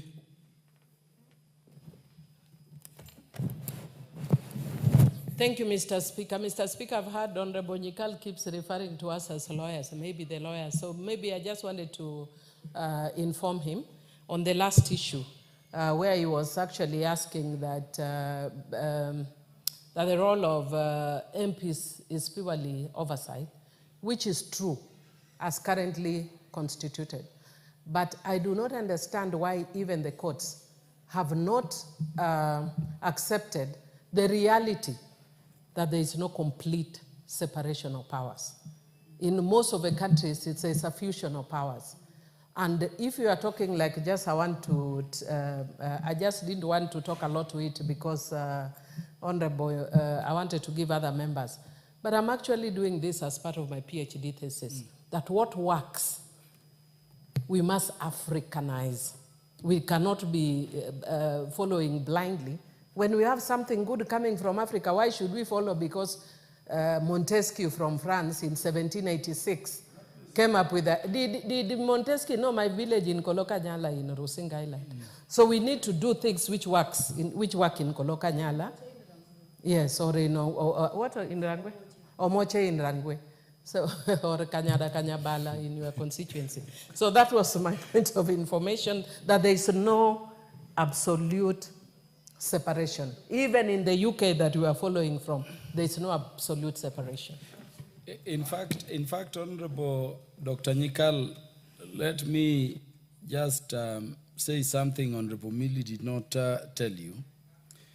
That when we decided we would be budgeting for the building of courts, I remember in the 11th Parliament, the executive said yes. But they said the money should go to the Public Works Ministry, not to the judiciary. Because the judiciary is to dispense justice, not to build. And I remember even being alive to separation of powers, and the Parliament then, this Parliament, seeing it that it would be better that money goes to the judiciary to build courts, because before money was being allocated for courts and nothing was being built anyway. We advised as the then JLAC that the money will go to the judiciary, and it is out of that, following our sitting where the current chair of JLAC, the Honorable Gitonga Murugara, was, that we told the judiciary to actually do a construction department, employing architects, engineers, quantity surveyors, and everybody to synchronize construction. So that if we were to have a pure separation of powers, then really the judiciary would not be receiving that money for building courts. It would be going to the works, department. So indeed there is no pure separation of powers. But the point that Honorable Nyikal was making, which you are distracting him from, honorable members, is also very critical. I just saw in the Citizen News today, governors saying that the bursaries they give should not be audited. Should not be audited. And so I heard Honorable Nyikal to be saying, an MP must audit, and that is the role this House currently have around CDF. The audit reports you are talking about came from the auditor. They are now before Parliament for cross-checking and for oversight purposes. So proceed, Honorable Nyikal. Mr. Speaker, I've received a lot of information and have been educated. But even if we say there's separation of powers, in my view, this is still separation.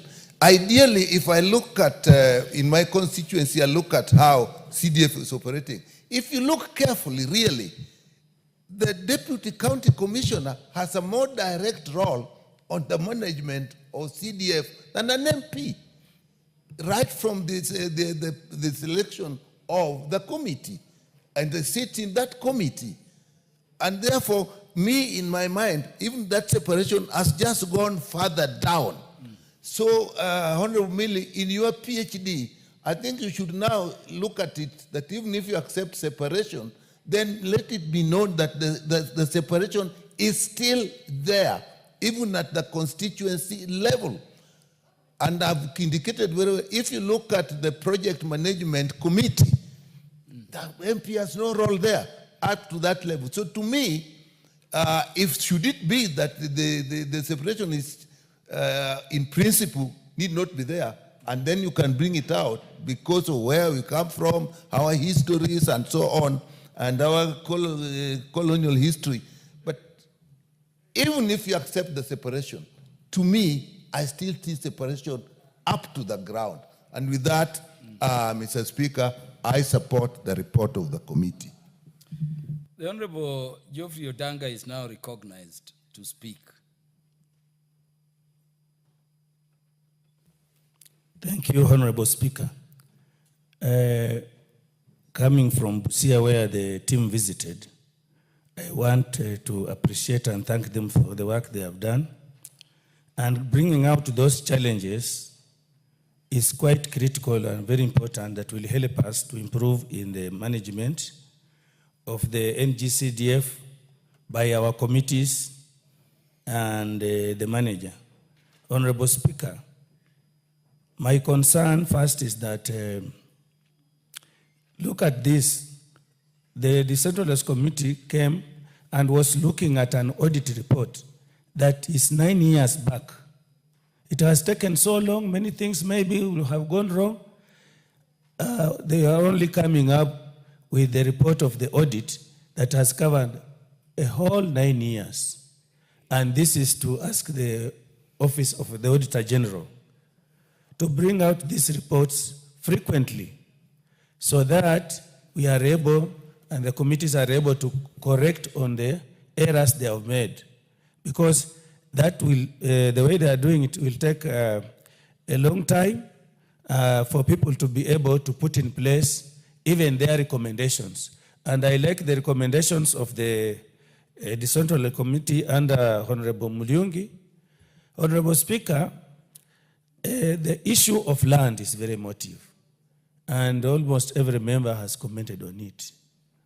Mr. Speaker, I don't want to repeat what others have said about the same issue of land. But again, many of our people are not easy on releasing their title deeds to go for evaluation before they see payment.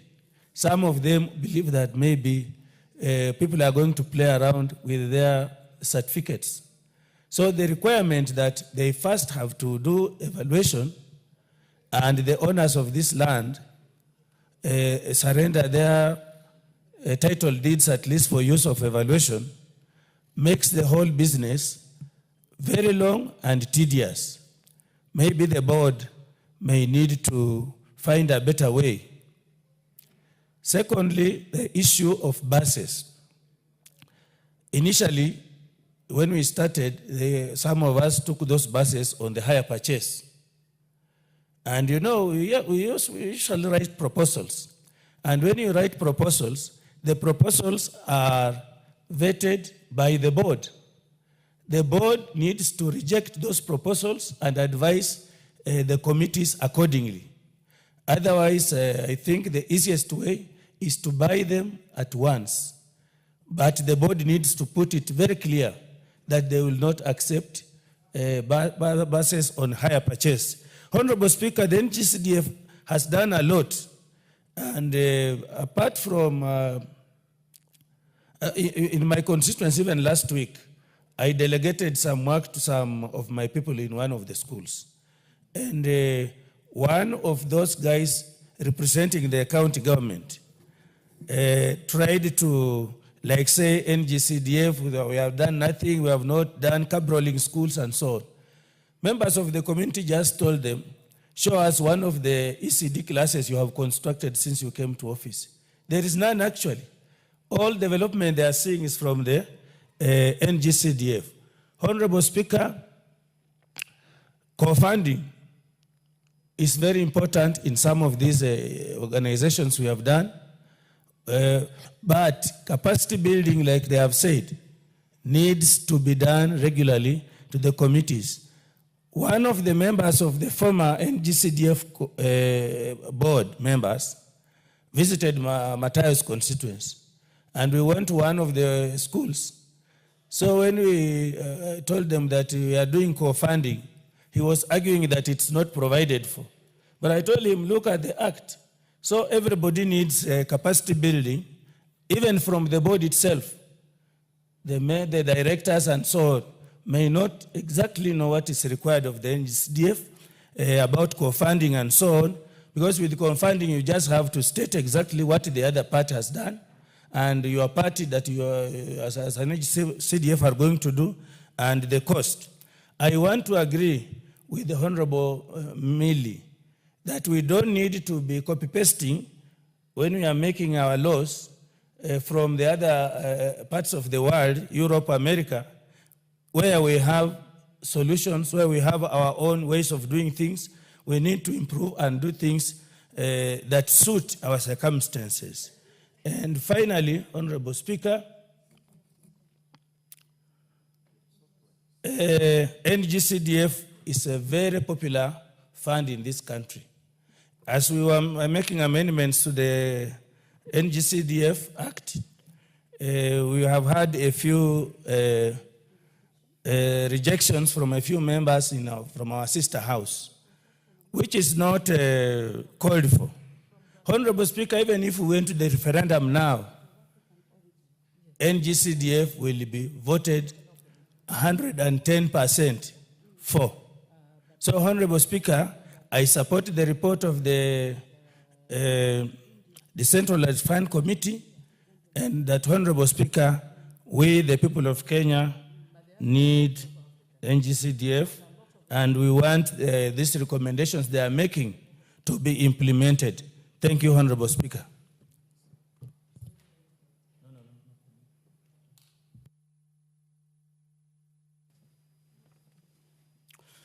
The Honorable Ferdinand Wanyonyi, the MP for Kwanza, will speak. But before you do that, the Honorable Wanyonyi, let me recognize a public visit to the National Assembly. Honorable members, seated in the Speaker's Gallery this afternoon are St. Angela Merisi Wamagana, students and school from Tetu constituency from the county of Nyeri. I'm not able to see them clearly, but it appears it is a girls' school. And because the Honorable Member for Tetu is not there, I wanted to allow the Minority Whip to welcome them to this House of Parliament on behalf of the House. The Honorable Millie Grace Akoto Diambo Mabona. Thank you, Mr. Speaker, for giving me this opportunity, and I wish to welcome the school from Tetu. Of course, they are girls. I know your eyesight is bad. Mine is bad, but not that bad, so I can see they're actually girls. But you might also just be protecting yourself by pretending that you are not seeing that they're girls. But having said that, Mr. Speaker, I just want to encourage the young girls and let them know that I'd earlier raised the issue about the death of Honorable Phoebe Asio. And I watched Honorable Phoebe Asio when I was about 11 years old. And when I watched her, I didn't watch her within Parliament. I watched her outside when she was doing, when they were counting her votes. She's amongst the first 10 women members of Parliament in this country. And in my county, she was the first woman. And Mr. Speaker, I came after her, after hiatus of 16 years. Why I'm telling the girls this is their privilege to be watching us from within Parliament. So if me, I watched Phoebe Asio from outside Parliament, and I become a member of Parliament serving my 4th term, them watching me from here can be presidents. So I encourage you to work hard, be focused, be disciplined, and you'll get what you want, whatever you want. It's not only being an MP, be a leader where you are. Even if it's selling sukuma wiki, be a leader where you are, where God chooses you. Thank you. Occupy the corner office. So on my own behalf and on behalf of the House, I welcome students from Tetu constituency, students of St. Angela Merisi Wamagana School, to the National Assembly to watch the proceedings. May you grow to be good girls, not bad girls. Honorable Ferdinand Wanyonyi will now make his contributions. May I make my contribution on this?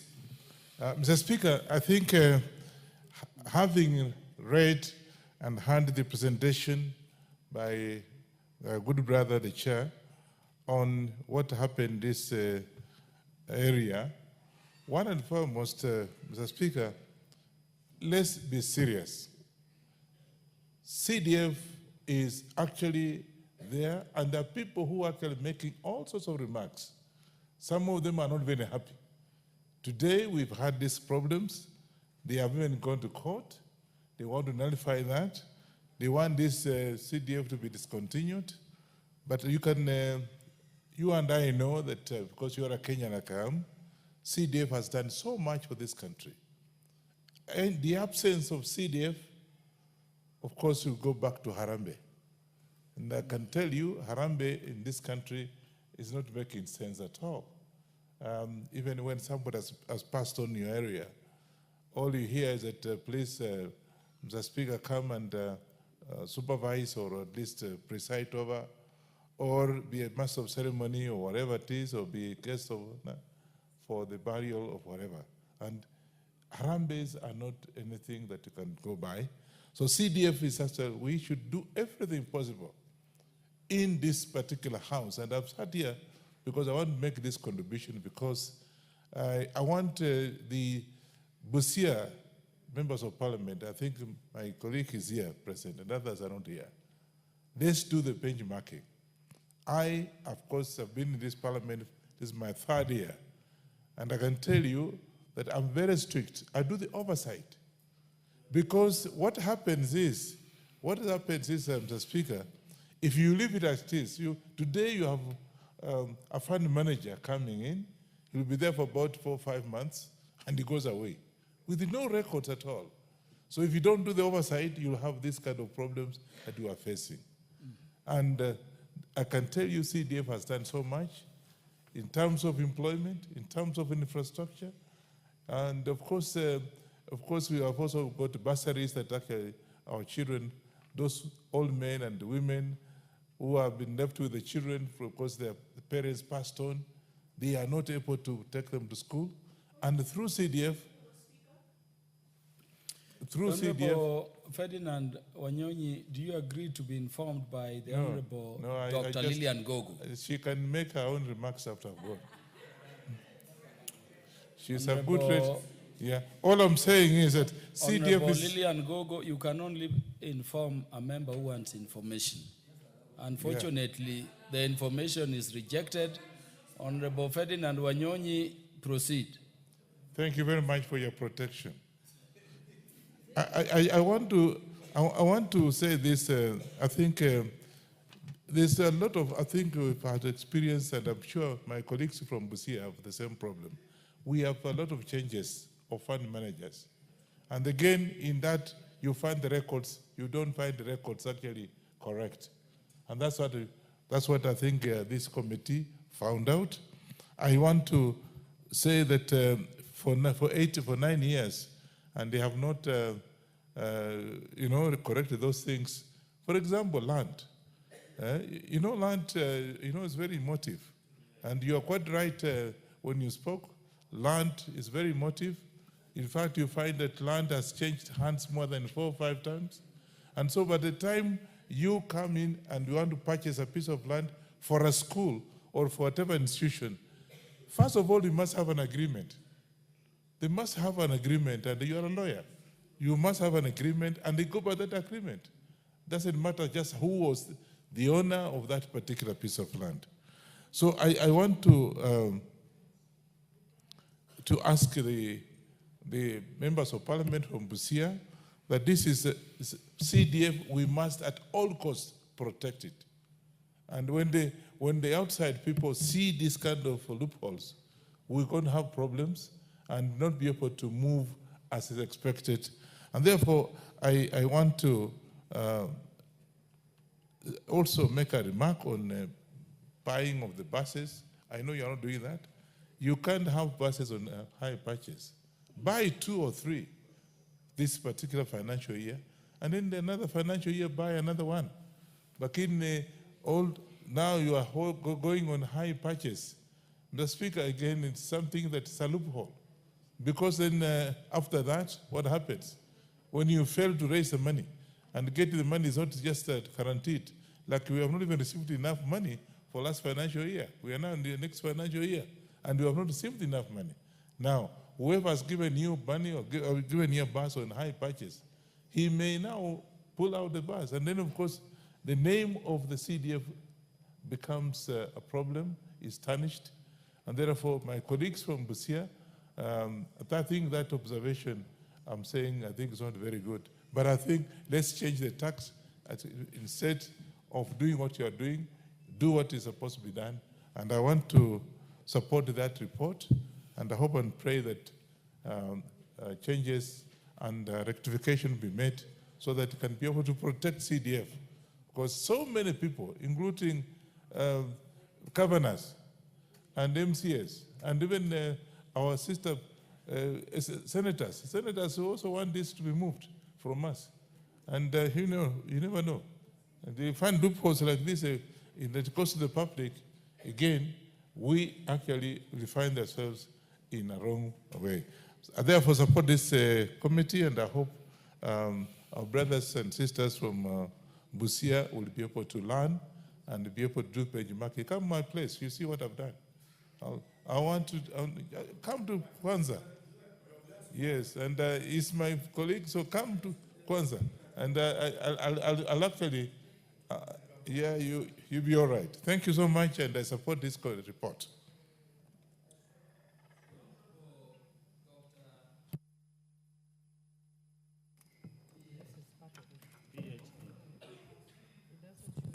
I really appreciate you, Honorable Speaker, and great grandson of Asumbi and Rangwe. And I rise to support this particular report of this committee. I appreciate the committee for considering audit reports of so many years so that they bring these matters to speed.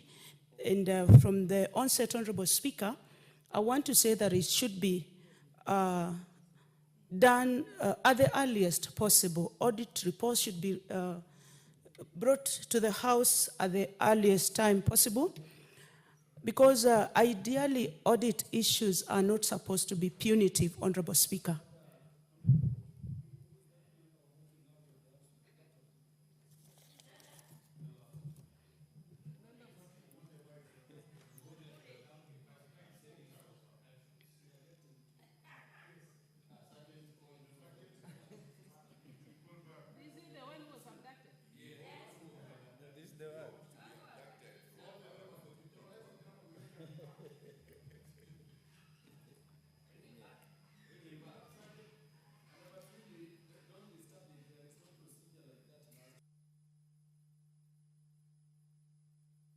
members left, we'll have another time to commiserate with them. Honorable Lillian Gogo, you may proceed. Thank you, Honorable I know where Speaker. the debate will be ended. But we wish our colleague well, Honorable Speaker, and we appreciate when he makes an appearance in this August House. I was saying, Honorable Speaker, that audit matters and audit issues are generally not supposed to be punitive, and they are meant for identifying places where there should be improvement opportunities.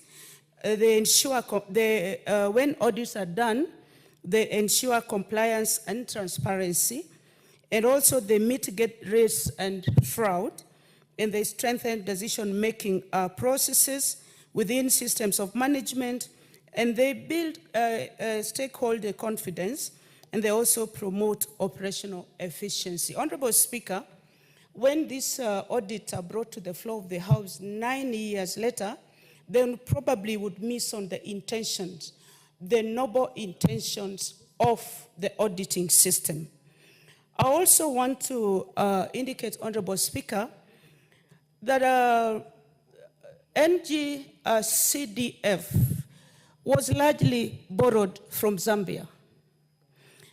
And my senior guest, the Honorable Mili Odhiambo had indicated that there are times as Africans we should Africanize certain systems. CDF systems is also practiced in India as a jurisdiction. And there are many other jurisdictions that come to benchmark. They come to learn, they come to borrow from our processes, Honorable Speaker, to go and implement in their regions, which means that it is a good thing. People would not come to learn about the National Government Constituency Development Fund of Kenya as practiced in Kenya if they have not seen, or if they have not learned, or if they have not followed the benefits of this particular governance method. This is what I want to say about NGCDF, Honorable Speaker.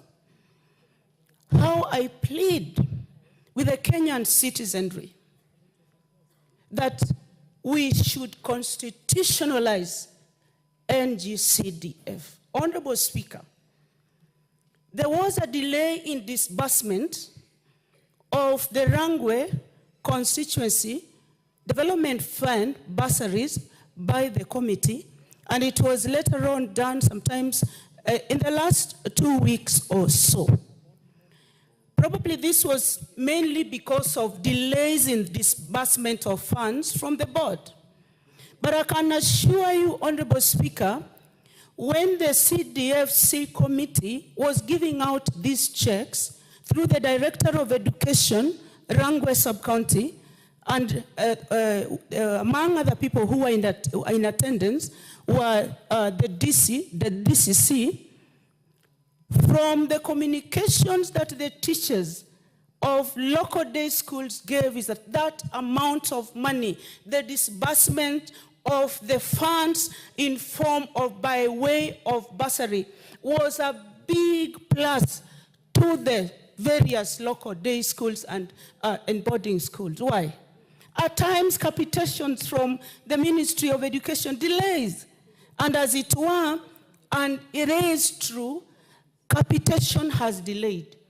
But this has generally been mitigated by the disbursement of monies by dint of bursary, which these various schools are going to use for the benefit of the learners and also for the benefit of running the schools by the heads of these schools.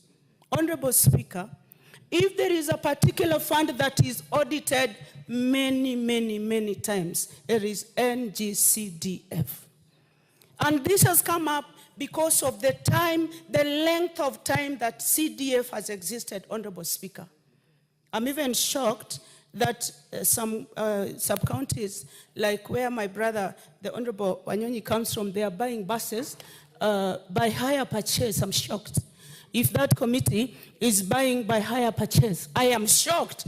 And I only wanted to give him information that this is a fund that goes to the lowest point, Honorable Speaker, of this country, to the lowest person. Right now, because of NGCDF, what I've seen my committee do, that in the constructions of schools, Honorable Speaker, in a local school called Bondo Primary School, I went there, I couldn't believe what NGCDF can do.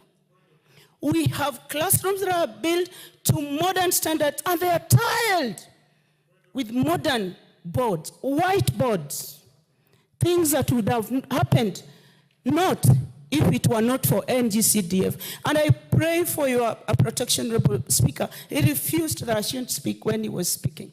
Honorable Speaker, allow me to say this. I want to say this, Honorable Speaker.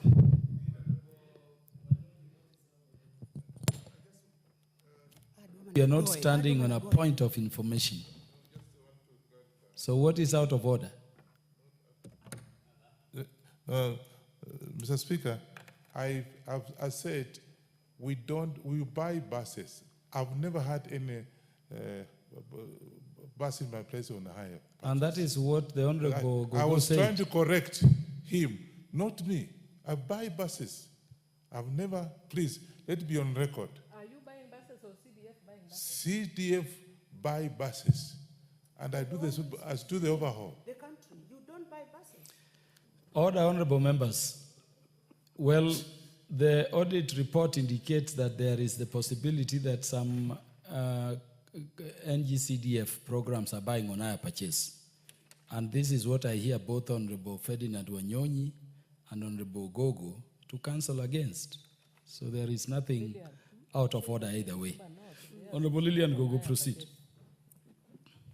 Thank you so much, Honorable Speaker. And it is good for us to give good practices where they exist.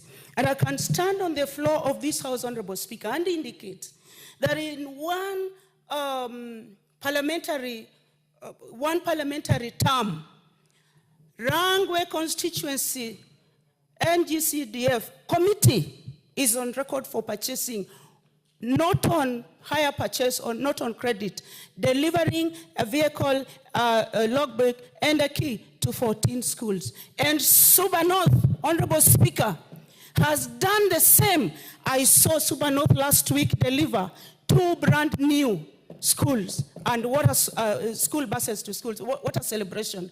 I've personally seen the Homa Bay town constituency do an excellent job with NGCDF through their committee.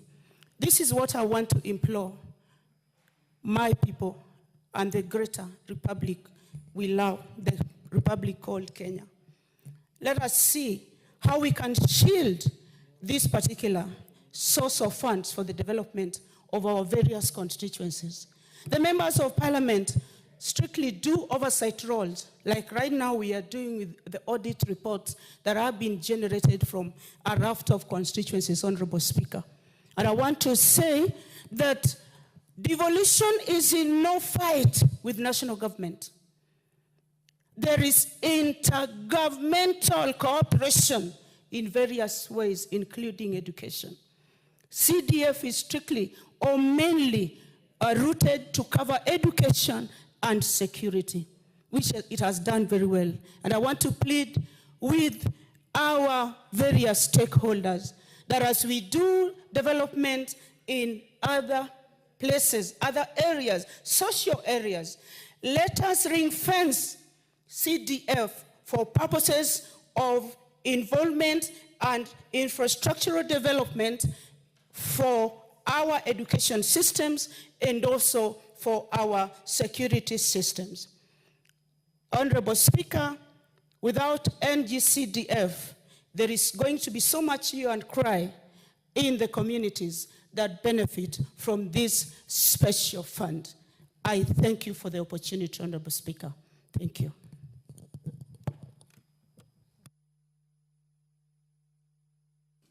The Honorable Agnes Pareyo, the MP for Narok North, will now speak.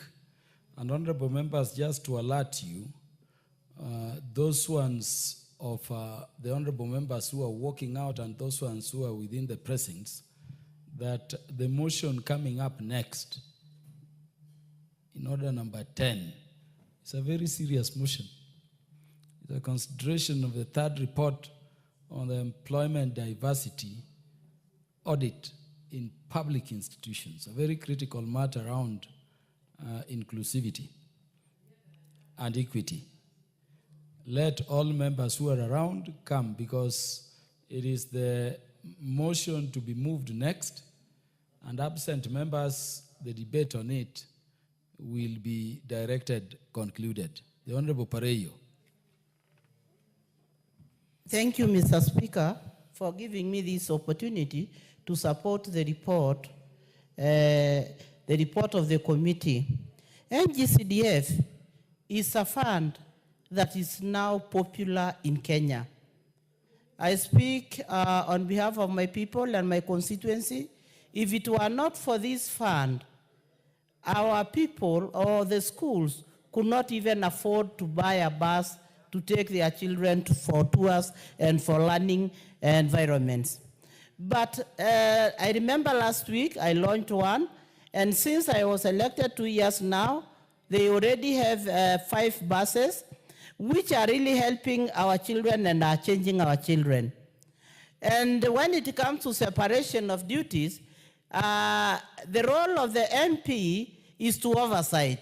And we have committees and the chairs who run day-to-day activities on the funds. So I want to say that this is money that we should really support, and this is money that is changing our people. And this money does not belong to MPs. It is run by the committee and separately, and it were not for this money, our communities could not even afford to build or construct toilets for their schools. So this is money that needs to be protected.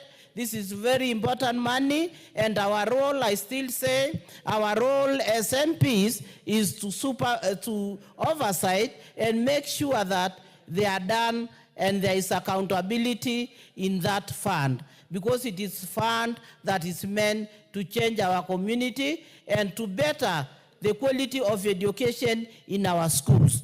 Thank you, Mr. Speaker.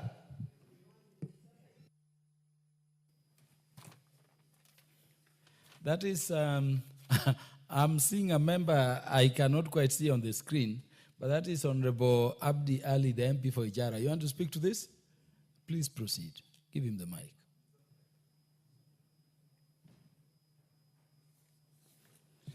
Thank you, Bwana Speaker. I'm happy to support and participate in this debate and also to support the report. Bwana Speaker, NGCDF, it is a fund that has brought a lot of positive impact on the ground. In my case, for the people of Ijara constituency,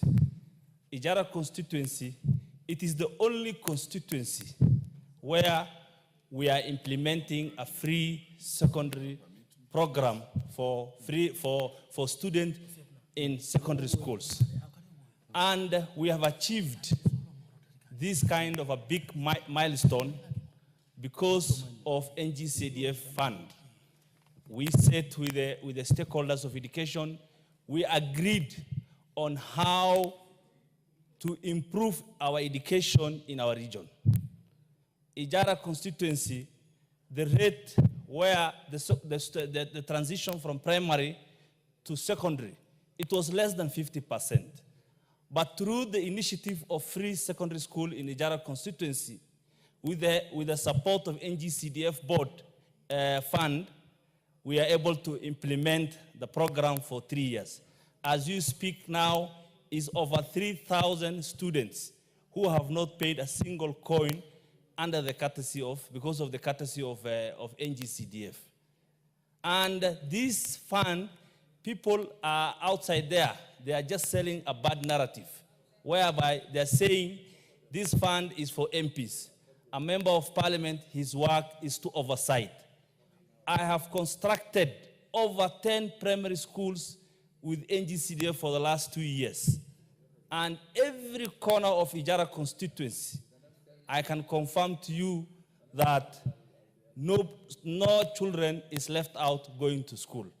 So the issue, the issue of what do you call the other, we are against the devolution. We are not against the devolution. This is a fund that we need to protect. This is a fund where the common mwananchi on the ground feel the impact. And MP has no role to say that this is an MP fund. We just do an oversight role.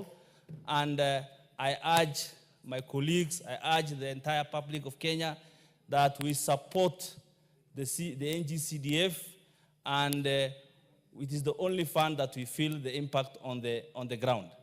Without few contribution, I say thank you, and I support the report. The Honorable Stephen Mogaka is recognized to speak.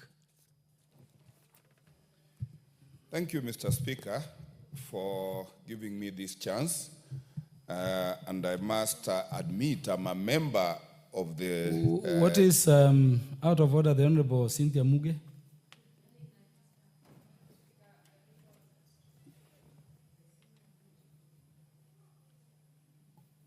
Thank you, Honorable Speaker. I did not know, I don't know why I did not catch your eye earlier when the member that spoke last was on the floor, because there's a statement that member made, Honorable Speaker, that did not sit very well with me. The statement is partially right. He said that this is the only fund that we can feel the impact on the ground. Honorable Chair, Honorable Speaker, there are many other funds that can be felt on the ground, and number one is NGCDF, but it is not the only one. Yes, so I will allow you some time to make your contributions. Obviously, under the standing orders, you cannot address the issue, the member having concluded her contribution. Honorable Mogaka, proceed. Thank you so much, Mr. Speaker.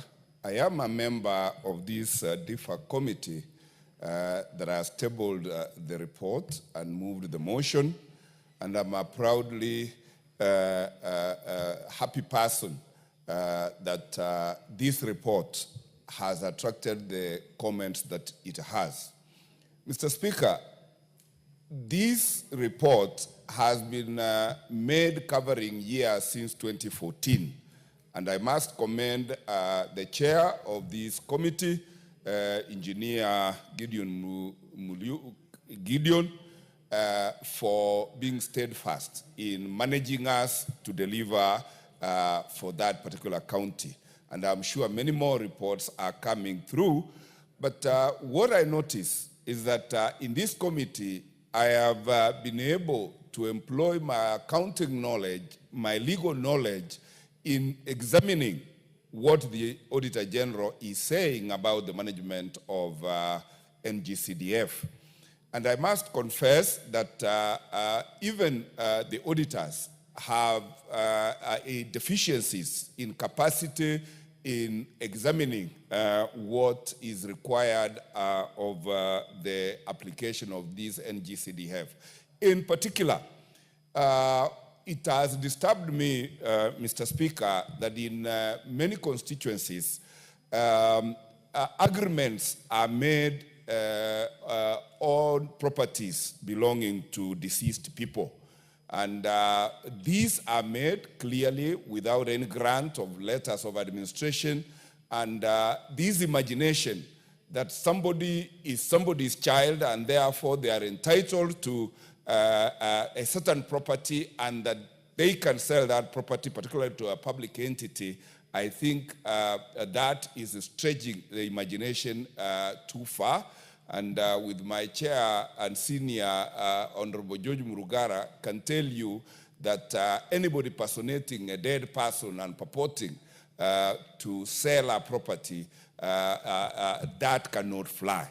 But some of these observations are what we have employed our legal minds to try and assist the board to mitigate potential losses from such cases. Because you can imagine, Mr. Speaker, if a person who believes he's another's child and finds that at the time of distribution of the estate, that property was a subject of a will and is not a beneficiary, and NGCDF had already entered into an agreement with such a person, you can imagine the disaster that we will be sitting on.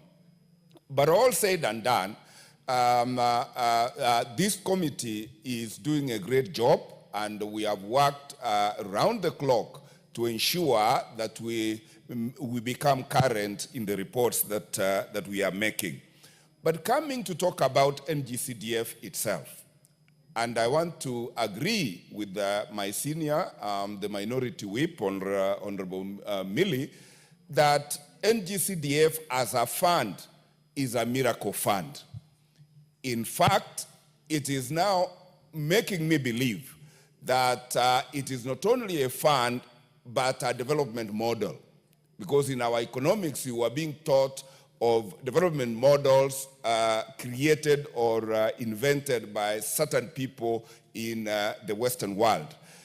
If you asked me, what NGCDF, as having been engineered to date, is achieving for Kenya, this is a development model that this country will very soon be exporting to other developing countries as a way of getting out of poverty, dependency, and getting into industrialization. And I hope Honorable Millie will offer me a chapter of her book for us to give the perspectives from the audit angle from what we have done with examining the auditor's report over the NGCDF. And because this is a very, very unique development model, it is no wonder then that civil society is being funded by neocolonialists to fight this NGCDF. Why is it that every time this NGCDF is taken to court, it is taken to court by civil society? Who funds the civil society? Africa will not continue being dependent. We are like M-Pesa, capable of evolving and creating development models like NGCDF that will change the world. And I want to speak from these chambers, Mr. Speaker, that while the civil society may look like they are anti-NGCDF, I want also give them credit in equal measure that their challenges of the various acts of NGCDF have made this house improve the governance, improve the controls within that NGCDF Act to make it now a super development model, which now should actually not be fought, but entrenched in the Constitution. In fact, we should be very careful that whichever country comes to benchmark on this development model called NGCDF, they should be able to pay royalties to Kenya for inventing such a miracle development model. And as I say this, I want to urge all those who have to play their role to complete the entrenchment of NGCDF in the Constitution to do their role. Because this is a development model managed by, the lowest of the low. Yeah, the committees at the constituencies, the committees at the implementation stage, and this is where even the locals will always come and see what their money is doing. And I want to encourage us members that as much as NGCDF may be demonized, as much as it is fought, we know that the majority of Kenyans are for CDF. We know that we represent those majority of Kenyans. Let us bite the bullet and ensure we protect the people, we protect their fund, and we ensure that it is enhanced rather than threatened by those anti-development, developmental neo-colonialist agencies. Mr. Speaker, I beg to support and congratulate my chair, Honorable Engineer Mulyungi for being the best chair that I've ever had, having been elected only this term. And I'm also praying that through you and through NGCDF, I get 2 terms. Thank you so much. The Honorable Edith Nyenze, the MP for Kitui West, is recognized to make her contributions. Oh, thank you, Honorable Speaker. Noting the mood of the House and the many contributions, Speaker, which have been made, I now request you, Honorable Speaker, to call the mover to reply, and also noting the importance of the next motion. Thank you. Yeah, when a member stands at a place and proposes that the mover be called to reply, the Speaker has to put a question for resolution and decision by the House. And so, honorable members, the Honorable Edith Nyenze, standing in a place, has proposed that the mover be called upon to reply. Will as many as are of that opinion say aye? Will as many as are of a contrary opinion say nay? The ayes have it. The ayes have it.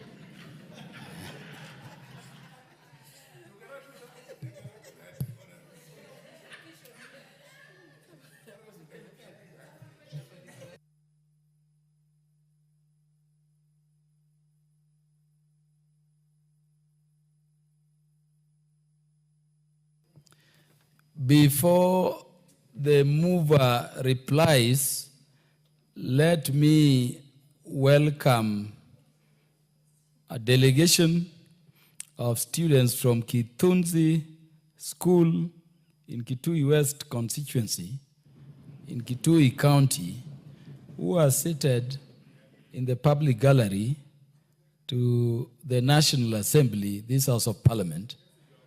On my own behalf and on behalf of the House, you are welcome to the National Assembly to observe the proceedings. The Honorable Nyenze, why are you standing again? You just spoke a short while ago. Mr. Speaker, sir, kindly give me time to welcome these students from my constituency. Are the students still in the public gallery? Yes. Yeah, then the Honorable Edith Nyenze will welcome the students to this House of Parliament. Yes, students from Kedunzi Primary School are from Kitui West constituency. You are most welcome to Parliament. This is the National Assembly, and I sincerely welcome you to this place and wish you all the best. I pray that you work very hard and embrace hard work, because you can do everything. You can even make it to Parliament. You can make it to also higher offices. And you will not just walk there without working hard, without being disciplined, without being determined to get the best in life. So I wish you all the best. Your school is one of the best schools in our constituency, and the NGCDF has contributed a lot in this school and in other schools in Kitui West. So I wish you all the best. If there are other schools, you are most welcome. Thank you. Sant. The Honorable Edith Nyenze, you know the MP for Tharaka, who also chairs the Departmental Committee on Justice and Legal Affairs, also comes from across, just across the other side. I will therefore allow the Honorable Gitonga Murugara to add his word of welcome. Thank you. Thank you very much, Honorable Speaker. Honorable Speaker, I join Honorable Edith Nyenze in welcoming the students from Kitui County. Kitui County is the neighbor of Tharaka Nithi County. I also have great relationship with that county. It's a county of great people. We've just debated the motion by Honorable Architect Gideon Mutemi Muliungi from Wingi Central, a great gentleman.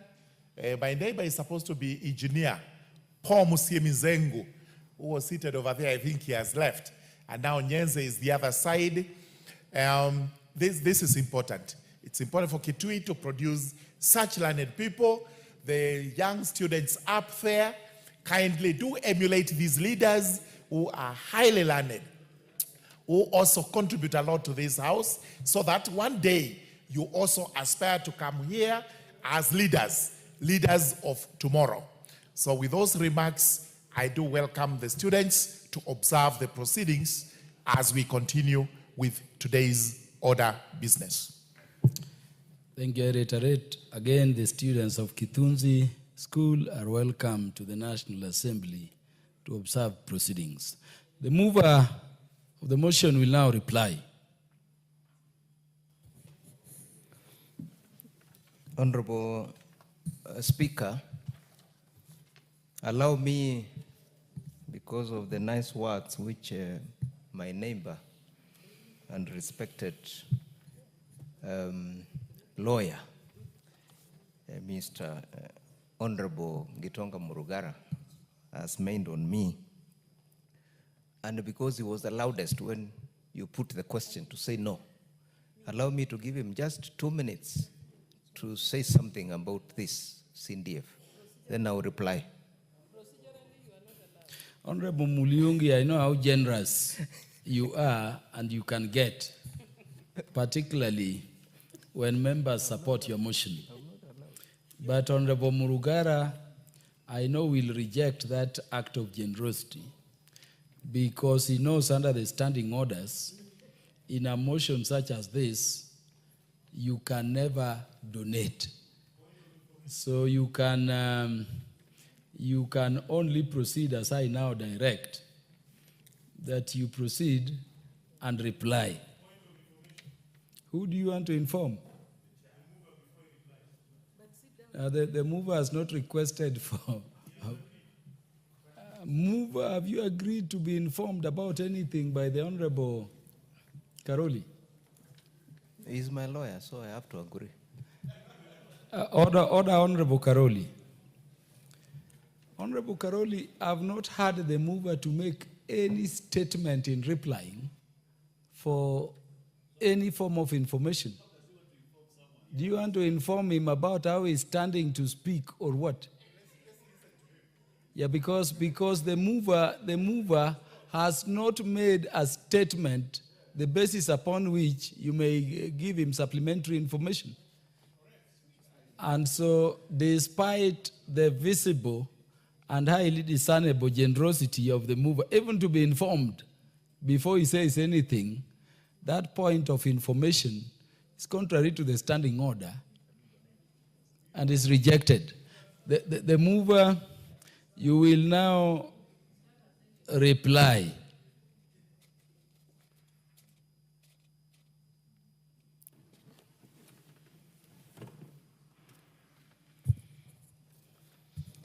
Mr. Speaker, allow me to thank members who have made their contributions on this motion, which were very good contributions. And I want to take note that the contributions which have been made on the floor of this House are going to enrich our future reports of this committee. Mr. Speaker, I want to reaffirm that NGCDF is a national fund and MPs have no role in it. As chair of this committee, I've been auditing the fund, and I do not, and I want to repeat, I do not audit members of parliament. I audit fund managers and the CEO of NGCDF. Mr. Speaker, it is high time that NGCDF, because of the impact it has created in the constituencies, it is entrenched in the Constitution so that it is permanent and nobody on this earth should touch it. so that it can live the it can live to eternity.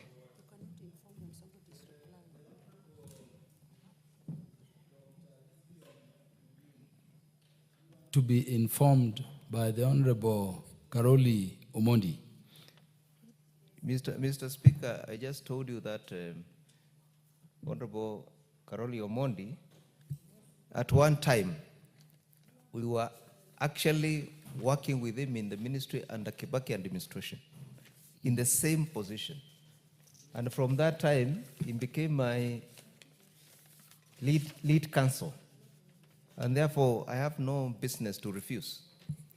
Yeah, Honorable Karoli Omondi, you will now give the information you want to give. And the Honorable members leaving, I want you to check what is coming next in order number 10 and 11, very serious motions. The Honorable Karoli Omondi. Thank you very much, Honorable Gideon Mulungi. It is true we worked very well, and it is true I'm also his lawyer, but he's also my counselor in other matters. Honorable Speaker, I just wanted to inform the Honorable Chairman that last week, the Committee on Constitutional Implementation had a long meeting with the judiciary, represented by a judge of the Court of Appeal, Justice Fatuma Sichale, as well as the Judicial Service Commission, represented by none other than the Commissioner, Isaac Ruto, and even the Chief Registrar of the Court of Kenya, High Court of Kenya, Chief Registrar of the Judiciary. And we agreed that from now on, we will be partnering with the judiciary, not as members of parliament, but as people in our constituencies, to have courts built using CDF funds.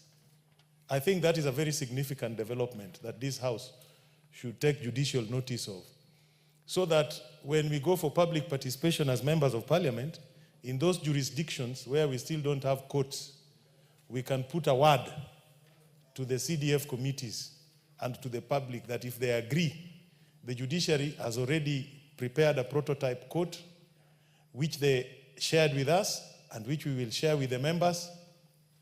And going forward, the judiciary and the CDF will be partnering in building courts. I think that is a very important piece of information for the public. Thank you very much. Point of further information.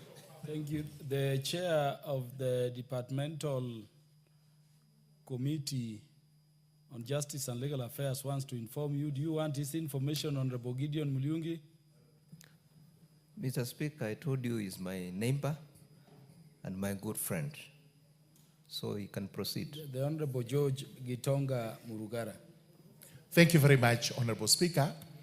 Honorable Speaker, it's only to put further information to what you alluded to on the basis that we've given the courts the power to actually build the courts and other judiciary buildings, although anybody would argue they are not supposed to do this.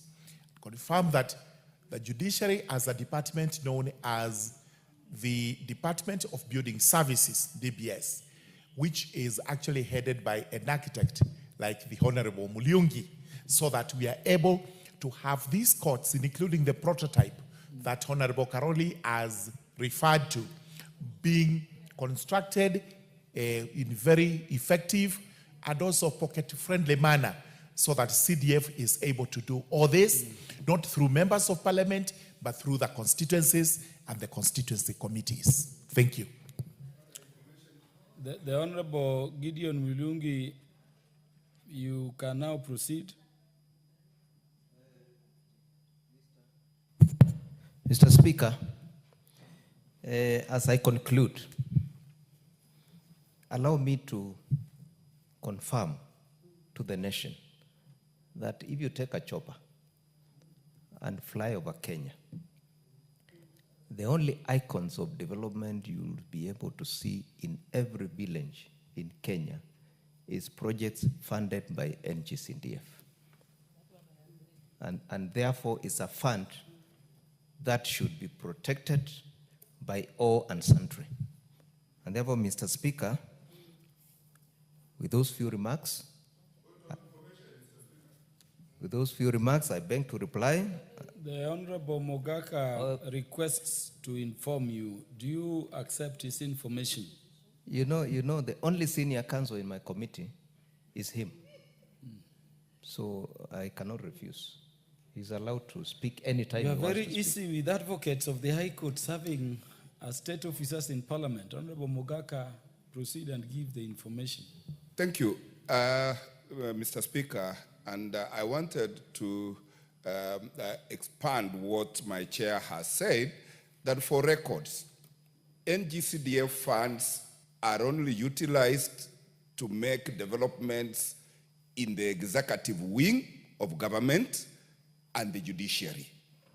Not a penny is spent on the legislature. So that as they demonize members of parliament as associated with the NGCDF, the facts stand that it is schools which fall under the executive, and it is the courts that fall under the judiciary that are beneficiaries of these funds. Thank you, Mr. Speaker. I thought, Honorable Mogaka, you were going to inform Honorable Muliungi that the Ngong Law Courts is a CDF project, purely. Actually, the entire Ngong Law Courts is built by CDF. And many more. And so what Honorable Karoli was informing Honorable Gideon Muliungi about is something which is not starting, but has been going on. Honorable Muliungi, do now conclude. Honorable Speaker, with those few remarks, I beg to reply and request that pursuant to the provisions of Standing Order number 53/3, you defer the putting of the question to another sitting. I thank you, Honorable Speaker. Thank you. The putting of the question to this motion will be in the future when it will next be listed for consideration by the House Business Committee. Next order. Order number 10, motion. Consideration of third report on the employment diversity audit in public institutions. Mover. That the chairperson, Committee on National Cohesion and Equal Opportunity. No, I have that one. Okay, thank you so much, Honorable Speaker.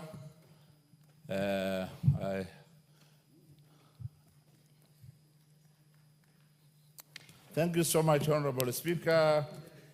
I beg to move that the House adopts the third report of the Committee of the National Cohesion and Equal Opportunity on Employment Diversity Audit in public institutions laid on the table of the House on Wednesday, the 30th of April.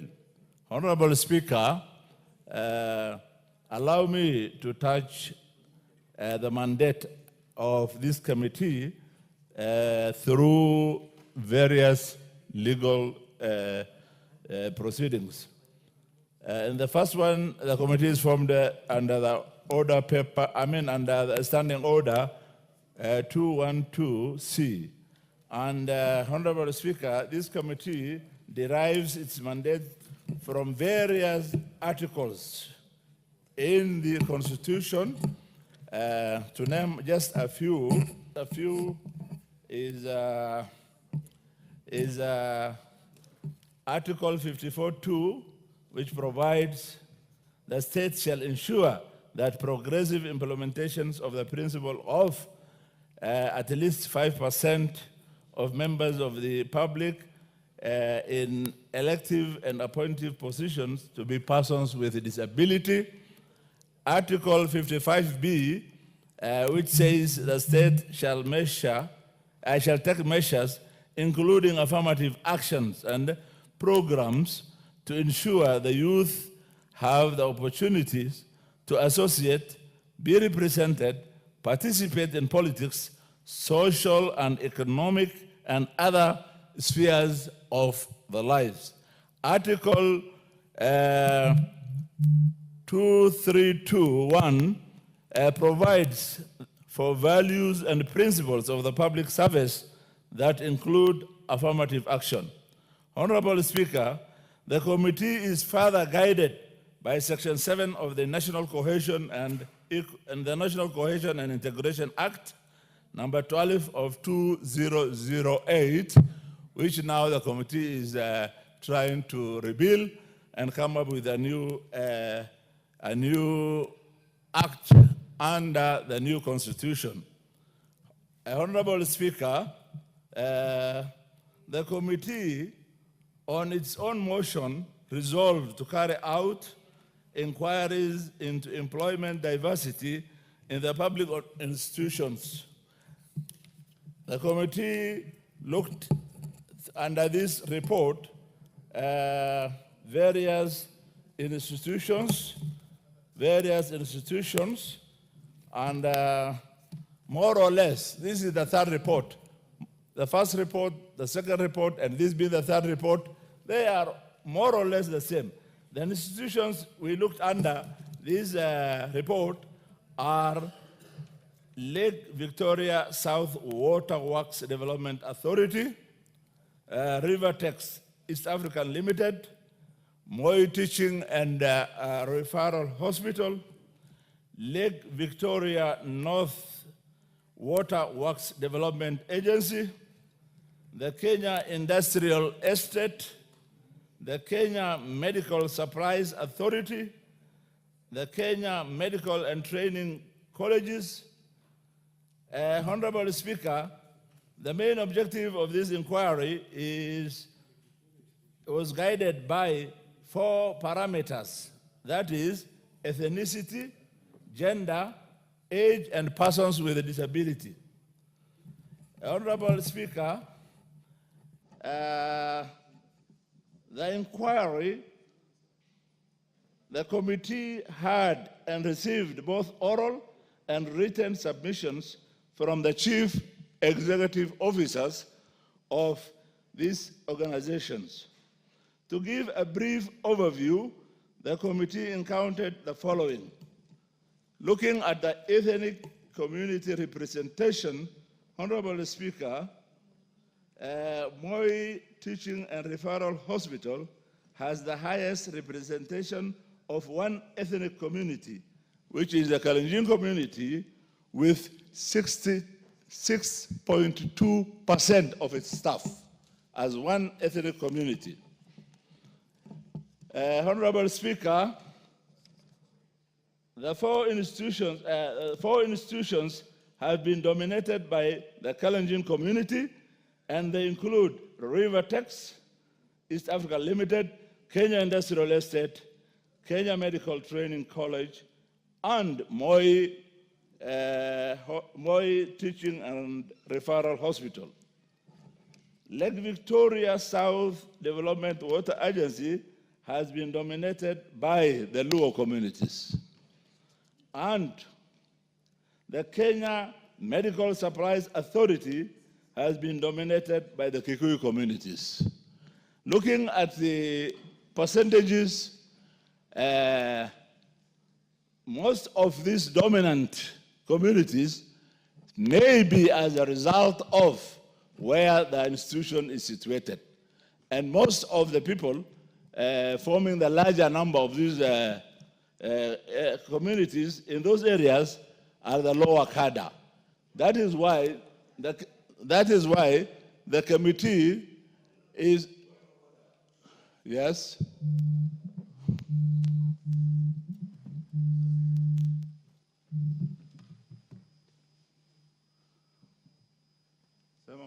Mr. Speaker.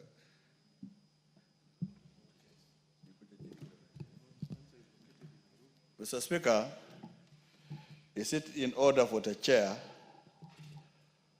to make remarks that Kalenjins is composed of 66% in Moi Teaching and Referral, and yet Kalenjins is not registered as a tribe? Kalenjin is not registered anywhere as a tribe. There is Tuken, Nandi, Kipsigis, Marakwets, Keos, and so on. So to allude that 66% of employees of MTRH are Kalenjins is fiction, because there is no Kalenjin. Mr. Speaker, Kai at this house. The chair, where do you get the community called Kalenjin in our ethnic groupings in Kenya? This is as per presented by the CEO of the hospital. And we went ahead and asked that same question, and he says he got it from the Kenya Registration Bureau of Statistics, registered as Kalenjin. Thank you. Yeah, well, Chair, so far as I know, there is no ethnic community in Kenya called the Kalenjin. The Kalenjin is a grouping of various ethnic communities, mostly coming from Rift Valley. Like you're like saying Mount Kenya community or Gema community. There is no ethnic community like that. Honorable Speaker. Yeah, so essentially I direct that you give us a breakdown of what communities are within the 66. There is no community in Kenya called the Kalenjin community. Mr. Speaker, I have the larger report which is here. Yes. And I already tabled it long ago. And if you look at that particular report. No, you may proceed. Just proceed with your contribution. Okay, thank you.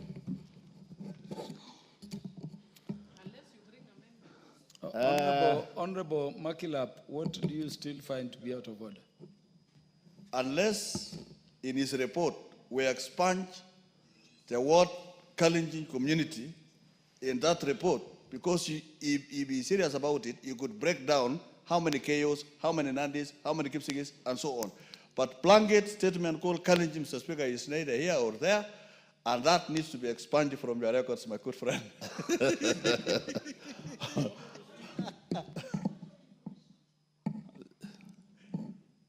Can I continue? Chair, does your report break down the communities you put under the umbrella of Kalenjin community, which is not a recognized ethnic group in Kenya, to the very groups that decided, for reasons we all know, to call themselves Kalenjin?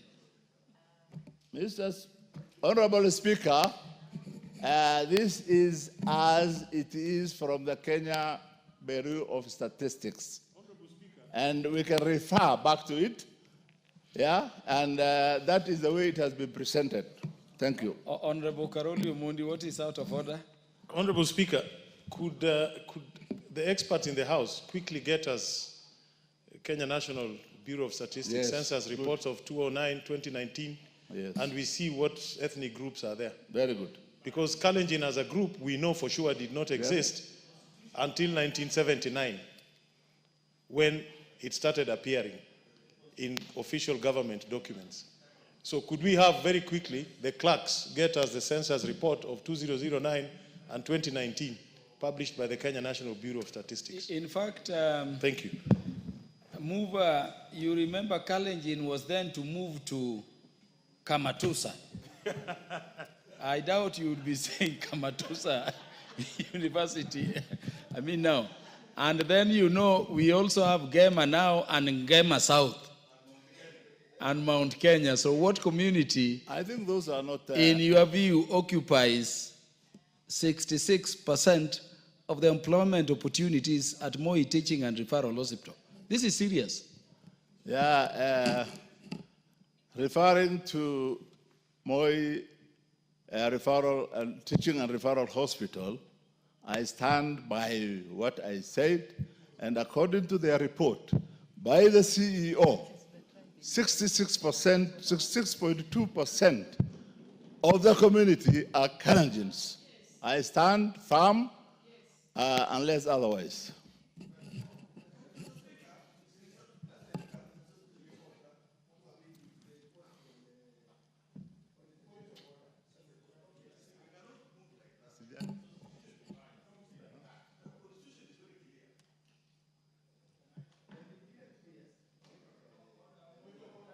I'm asking for my own mic. Honorable Owen Baya is always very alert about communities. And I think we say the last, by your intervention, we added the Pemba community. Okay? That was after the Makonde. And so we have about how many ethnic communities? 46 by now. And so, Honorable Chair, we are not saying this in any idle way. If you look at Article 232 of the Constitution, at sub-article 1G, H, and I, it speaks to ethnic communities. And those ethnic communities are 46 or thereabouts. And they don't include this one you call Kalenjin community. So why don't you just request for time to put additional information so that in the meantime we allow you to continue moving? Mike. The Honorable thank you. Murugara. Yeah, I will give you Honorable Mili after Honorable Murugara. This is a serious issue because we want to see whether the Constitution is being implemented. And remember, even the President is required to give a State of the Nation address on national values, which includes inclusivity and how national resources, including public service appointments, are going along and to the ethnic communities as mentioned in Article 232. Honorable Murugara. Thank you very much, Honorable Speaker. Honorable Speaker, you're right to say that the chairperson should actually get a little more time so that he gives us a breakdown of the communities, the way they are known in law under the registration of persons, so that we do not have clusters of communities being referred to as one group. Because soon, possibly, I'll be asking when it comes to the Tharaka, and he will be saying the Tharaka are part of the Meru, which is true. I don't refuse any of that, but Tharaka is recognized as a community distinct and separate from Meru. So, we go to the Mijikenda. We have the Mijikenda coming in, and we are told they occupy 0.001, and we ask ourselves, who are the Mijikenda?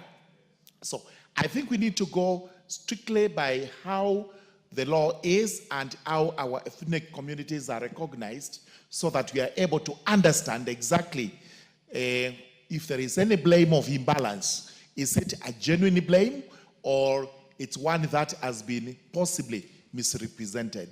So my view would be, and I propose, that he steps down the moving so that we get a supplementary report on this, and then we are able to understand what is moving, because if he continues moving, giving us all this information, we may not be able to actually contribute in debate. Thank you. Did I hear you to move under Standing Order 96? Standing Order 96, could yes. you just pass to Honorable Murugara? Yes. The Standing Order provision so that if he's moving, he can move rightly. I can move rightly. Yes, the Honorable Millie Odhiambo as Honorable. Thank you, Mr. Speaker. Mr. Speaker, Honorable indeed, I want Murugara, to... look at the standing order and see whether you want to so move. Honorable Millie Mabona. Thank you, Mr. Speaker. Mr. Speaker, I thank you for giving me this opportunity, and I want to agree with Honorable Murugara that we need to actually go by that Standing Order number 96. The reason being, I was actually, unfortunately, because I'm multitasking in this era of technology, I was trying to look at the schedules to the Constitution, how the tribes are defined. And indeed, if the law does not define Kalenjin, then you cannot also cluster as Kalenjin. And similarly, I would hope, because I know everybody is very keen on the issue of communities, I hope that if you get this opportunity to go back and look at your report, that when you also talk of the Luo, I hope that you have not put Suba in it, because Suba is also a very distinct tribe. So that when you put Luos as very high, and then Subas have got nothing. Mr. Speaker, I'm actually lucky because I'm half Suba and half Luo. Suba is a Bantu tribe. Luo is Nilotic. So when you actually put them, lump them together, Mr. Speaker, and then you say Luos have this much, then you might actually end up marginalizing certain communities or misrepresenting. But having said that, Mr. Speaker, I would want to urge the committee, as they are doing this, to also take this duty very seriously. If you listen to what even, for instance, the former deputy president talks about, and he pushes very strongly the Kikuyu agenda. And we complain when he pushes the Kikuyu agenda. At least he's being very honest that this country is very ethnic. And unless we plan with that ethnic reality, we will continue fighting. And that is why, for instance, in my earlier contribution, Karoli, I'm on a point of order. You cannot inform on a point of order. So Mr. I'll give you a Speaker. chance if you have a matter to raise. Yes, thank you. I've been told I look nice, but thank you. But, you know, I'm kind of always nice, you know. But, you know, it's in my DNA. But having said that, Mr. Speaker, Mr. Speaker, I just wanted to say that I hope, and I strongly participated, actually probably 3/4 of that bill that you are repealing to bring a new one, I actually contributed towards it. And I want to urge that as a country, let us take the issues that are bedeviling this country seriously. And one of it is the issues of skewed appointments. And because of that, give correct representation of figures. Even if it affects my own community, I will tell you that is wrong. Let us remember others. But in your computation, also let us look at it vis-a-vis populations. So that, for instance, if Kikuyus are dominant and we know their population, we cannot vilify them for that. But it must be proportional to their, so that you don't say that Kikuyus get, say, for instance, 90%. What is the rest of the country, 10%? But on the other hand, is Kikuyu is whatever, 40%, it may make sense, except that law does not allow that. We actually put a percentage in that law for a purpose. So I'd request, Mr. Speaker, that they go back. I agree with, even though I'm anticipating, but I'd agree and I support Honorable Murungara that the committee goes back and requests better information that uses legal definitions. I would like to see Suba. I'd like to see Luo. I wish I could also put in the belly, but unfortunately they are not there. But at least now we have Shona. Thank you. The Honorable Karoli Omondi. Honorable Speaker, the Constitution clearly recognizes that we have ethnic groups or ethnic nationalities in this country. We may argue about who they are or what their names are, but that recognition is there, and we all understand what ethnic grouping is, whether we use local laws or international instruments. But let me go straight to the data, ethnic affiliations, as issued on March 22nd, 2013 by the Kenya National Bureau of Statistics. Actually, the first ethnic group recognized by KNBS is the Basuba.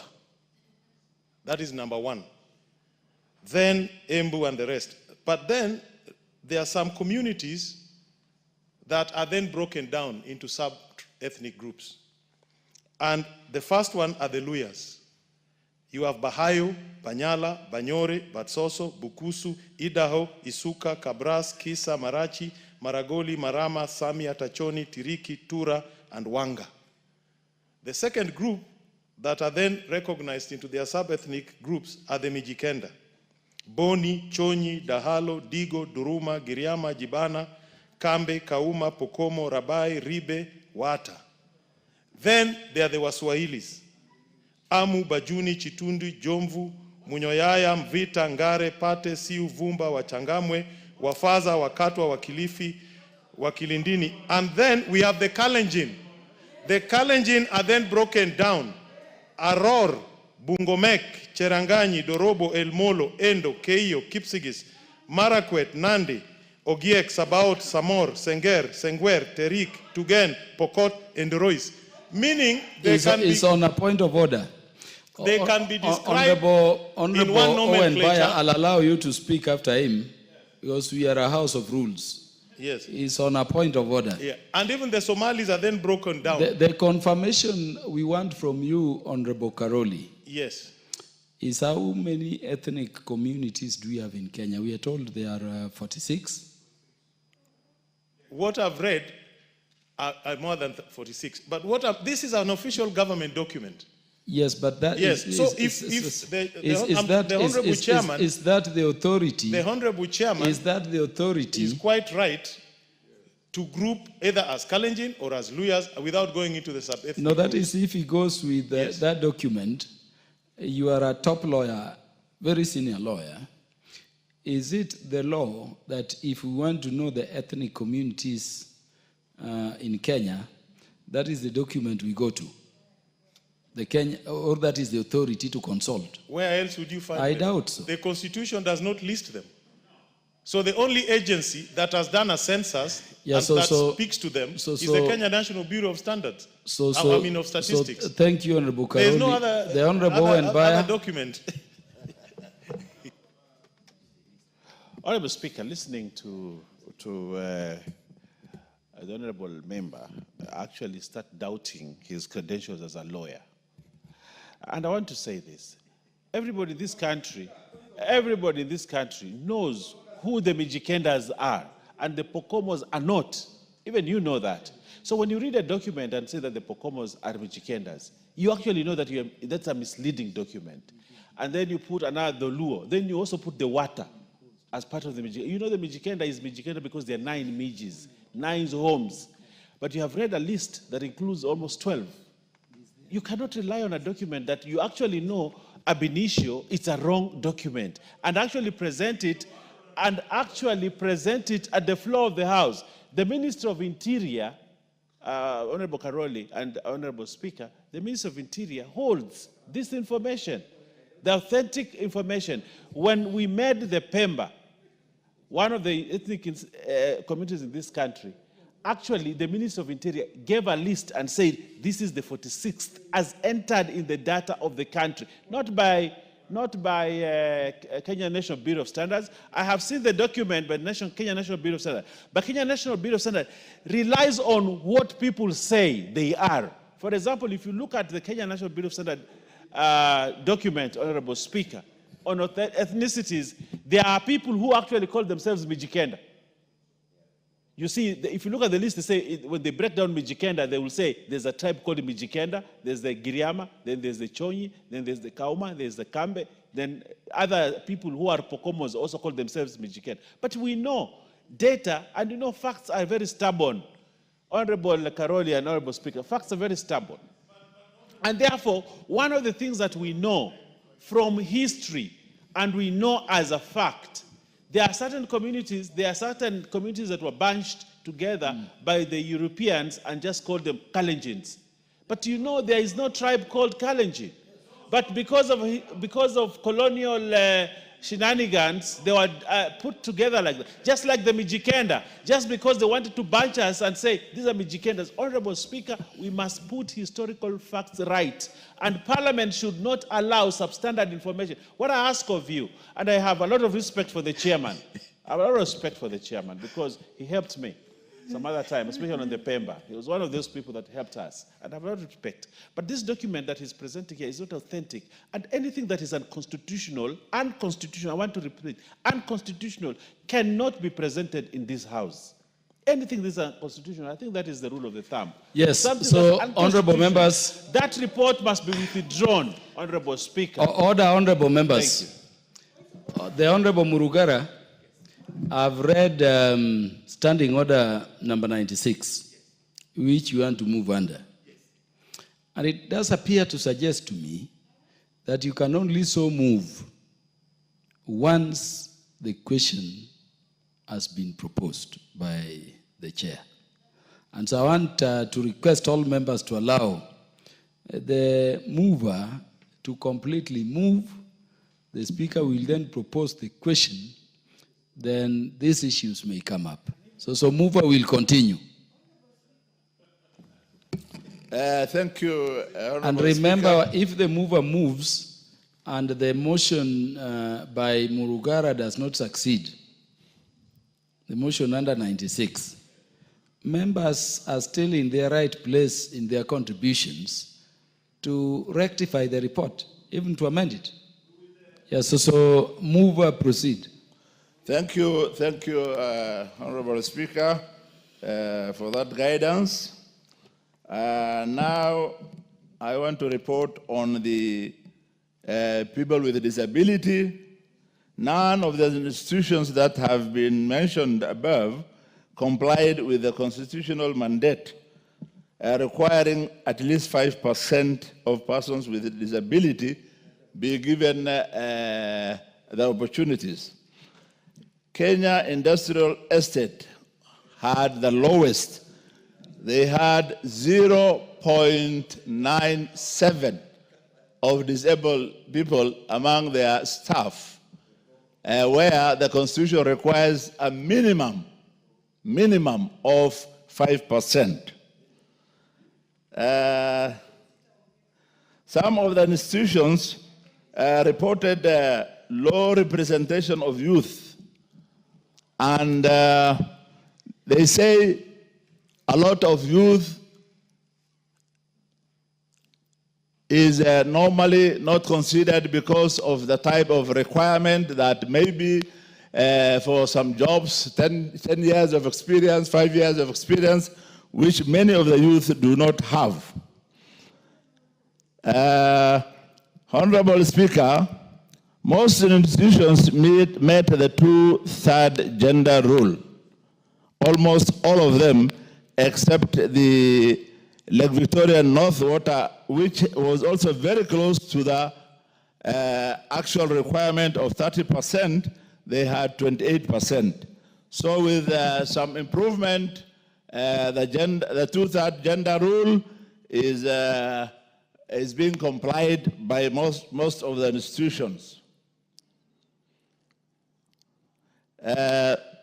Honorable Speaker, the committee recommended that the public institutions that fail to show improvement in recruitment compliance within a year appearing before the committee should have their CEOs accountable for not improving.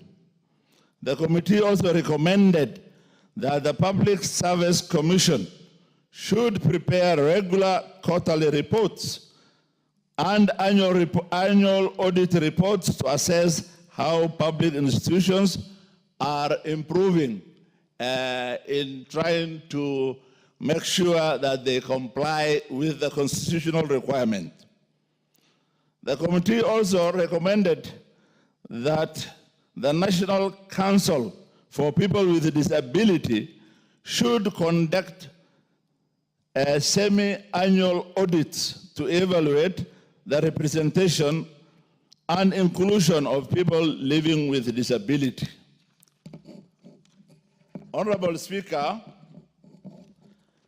the other recommendation that the committee gave was that the public institutions need to work closely and proactively with all organizations in order to develop effective constitutional requirement. The Public Service Commission should establish clear, transparent standards and criteria for employees' promotions to eliminate biases and dominancy which are above the constitutional requirement. Honorable Speaker, this report sheds light on critical issues of employment diversity in our public institutions by fostering an inclusive and diverse workforce. Public institutions can help to address the need of the citizens and contribute to positive social change to ensure a more equitable future for all. Honorable Speaker, finally, having noted the proceedings of the National Cohesion and Equal Opportunity On the employment diversity audit in public institutions, I beg to move and urge the House to adopt this report, and I now... The Honorable Chair. Yes, sir. You know, the Constitution says that, in fact, let me read it. Article 232, sub-article 1I. Among the values, national values and principles of public service is affording adequate and equal opportunities for appointment, training, and advancement at all levels of public service, at all levels, to men and women, the members of all ethnic groups, and to persons with disabilities. So your report is correct. But have you broken down your report in terms of levels? And I'm saying this, Chair, because this is a major national issue. Yeah. You could be telling us that at Moi Teaching and Referral Hospital, the Kalenjin are the majority by 66%. Yes. But they could be floor sweepers. So do you have that categorization? Conclude your contribution. Okay, thank you. Well guided. So I beg to move and urge the House to adopt this report. And now I request Honorable Agnes Bahari to second the motion. The Honorable Agnes Pareyo, proceed and second. Thank you, Mr. Speaker. Being a member of that committee, I second the report as it is, and listening to your advice and the contribution of the other members, I think we need to consider that factor. So I think it should be me seconding with an amendment of the communities. Thank you. Second. Yeah? Just conclude by saying you beg to second, or you second. I beg to second. Thank you very much, the Honorable Agnes Pareyo. Honorable members, I now propose the question. This House adopts the third report of the Select Committee on National Cohesion and Equal Opportunity on the employment diversity audit in public institutions, laid on the table of the House on Wednesday, 30th April 2025. The Honorable Murugara. Thank you very much, Honorable Speaker. Honorable Speaker, I rise at my place, understanding order number 96, and request that the debate on the consideration of the third report on the employment diversity audit in public institutions be adjourned to allow members to go through the report and debate from a point of information when the motion is scheduled next. Honorable Chair, as you may have noted from the floor of the House, we have raised various questions whereby we feel we need those questions and bridges are bridged so that when we debate next, we have full information on what the debate is all about. This is what is called a dilatory motion, and it is purely confined to this particular motion, which is on the consideration of third report on the employment diversity audit in the public institutions. So, Honorable Speaker, I beg to move. Honorable Murugara, who is seconding your dilatory motion? Honorable Speaker, I request the Honorable Member from Bomet, Honorable Francis Sigei, former Commissioner of the City of Nairobi. He was a Provincial Commissioner and Ambassador. So I request him to second. The Honorable Ambassador Francis Sigei, MP for Sotik. Sotik, Honorable Speaker, I beg to correct the mover that I am the MP Sotik constituency, not Bomet. Chair, I second the motion. And Chair, I want to say two things.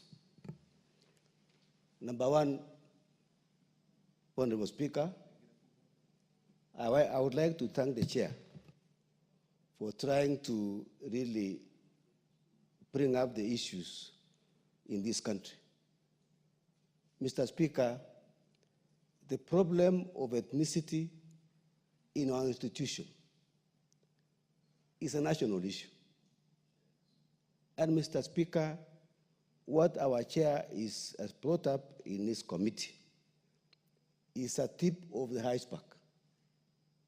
Mr. Speaker, I sit in the PIC, that is Public Investments Committee on Education and Governance. And Mr. Speaker, this problem is cropping almost every day whenever we sit. And therefore, Mr. Speaker, there is need for serious conversation. And Mr. Speaker, to bring up facts on issues which are very glaring in this country. And therefore, Mr. Speaker, I want to second Mheshimiwa Muragara on what he has said on what was standing what 96. Sorry. Yeah, honorable members, I now propose the question. The debate on this motion be now adjourned. Is it the view of the House that I put the question? Is it the mood of the House that I put the question?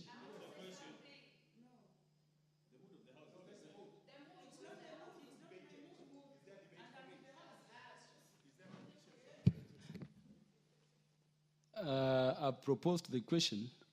Let me give Honorable Naisula Lesuda a chance to contribute to the dilatory motion, not to the substantive motion. Yes, Speaker. Thank you. I have been a very good student of yours, so I know that I have to debate to this motion now. But having said that, Mr. Speaker, I find it very interesting that especially those who have already talked on the same issue are the ones, not the ones who have proposed, they are the ones shouting that we defer this motion, Mr. Speaker. So I just want to say this. If Honorable Morogara has not read the report... Honorable Owen Baya, what is out of order? You know, the Honorable Lesuda is very senior, even to me. But you see, in this parliament, National Assembly, we have never had, the word shouting is very unparliamentary. You know, we are taking a vote, and the vote, the law allows, the standing order allows us to say either nay or aye, you know. So to say, actually, she needs to withdraw that we are shouting. We are taking a vote constitutionally within the ambit of parliamentary standing order. We're not shouting. Honorable Naisula Lesuda will withdraw that and continue. I did not say who was shouting. I don't know why the majority whip is very guilty. But I want to say this. This is a very important national issue, Mr. Speaker. Some of us have read the report. We have researched on the report. We are ready to debate on this very important motion, Mr. Speaker. And I can see the slyness of my colleague. I think we are same ranking level. The slyness and the cheekiness is that I know which motion he wants us to go to, Mr. Speaker. Honorable members, so, let us proceed. You cannot impute ill motive on a member. Yeah. Honorable Naisula Lesuda, that one you have to withdraw. Thank you. No member runs the House. The House is run and presided over by the Speaker, but decisions in the House in terms of how we proceed are ultimately made by the members. Withdraw slyness and which other word did you use?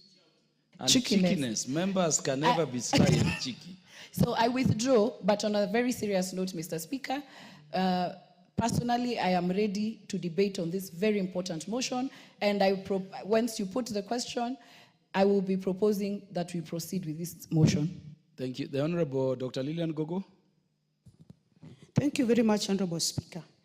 And allow me, Honorable Speaker, to take the position of the Honorable Naisula, that some of us have well researched on this matter, and when it is to be casually, Honorable Speaker, we know that employment diversity is a very emotive issue in this country. And when we just want to wish it away for another time, and some of us have been waiting here, have researched, have talking points, and are ready to debate on the matter, up to and including clarity from the committee chair on when he lumps together, Honorable Chair, and he says that 66% are of this particular ethnic community. We need clarity, Honorable Chair, on whether they are lower cadre, middle cadre workers, or they are specialized officers.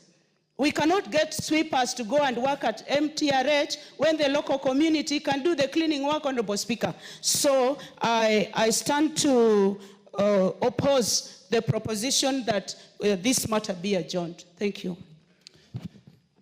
Yes, honorable members, you have spoken. Let me now put the question, the debate on the motion on Order 10 be now adjourned. Will as many as are of that opinion say aye? Will as many as are of the contrary opinion say nay? The ayes have it. Yes. Yeah, so that motion, I hope it will be scheduled at the earliest opportunity by the House Business Committee, now that it has been duly moved for debate. And I can tell you, gauging by the mood, it will be a very serious debate in the manner we want it to be. So let all members get hold of the report. As you look at the report, you should also have a global figure of the nation. I don't know why we chose some small organizations like Lake Victoria South. Which other one is in this report?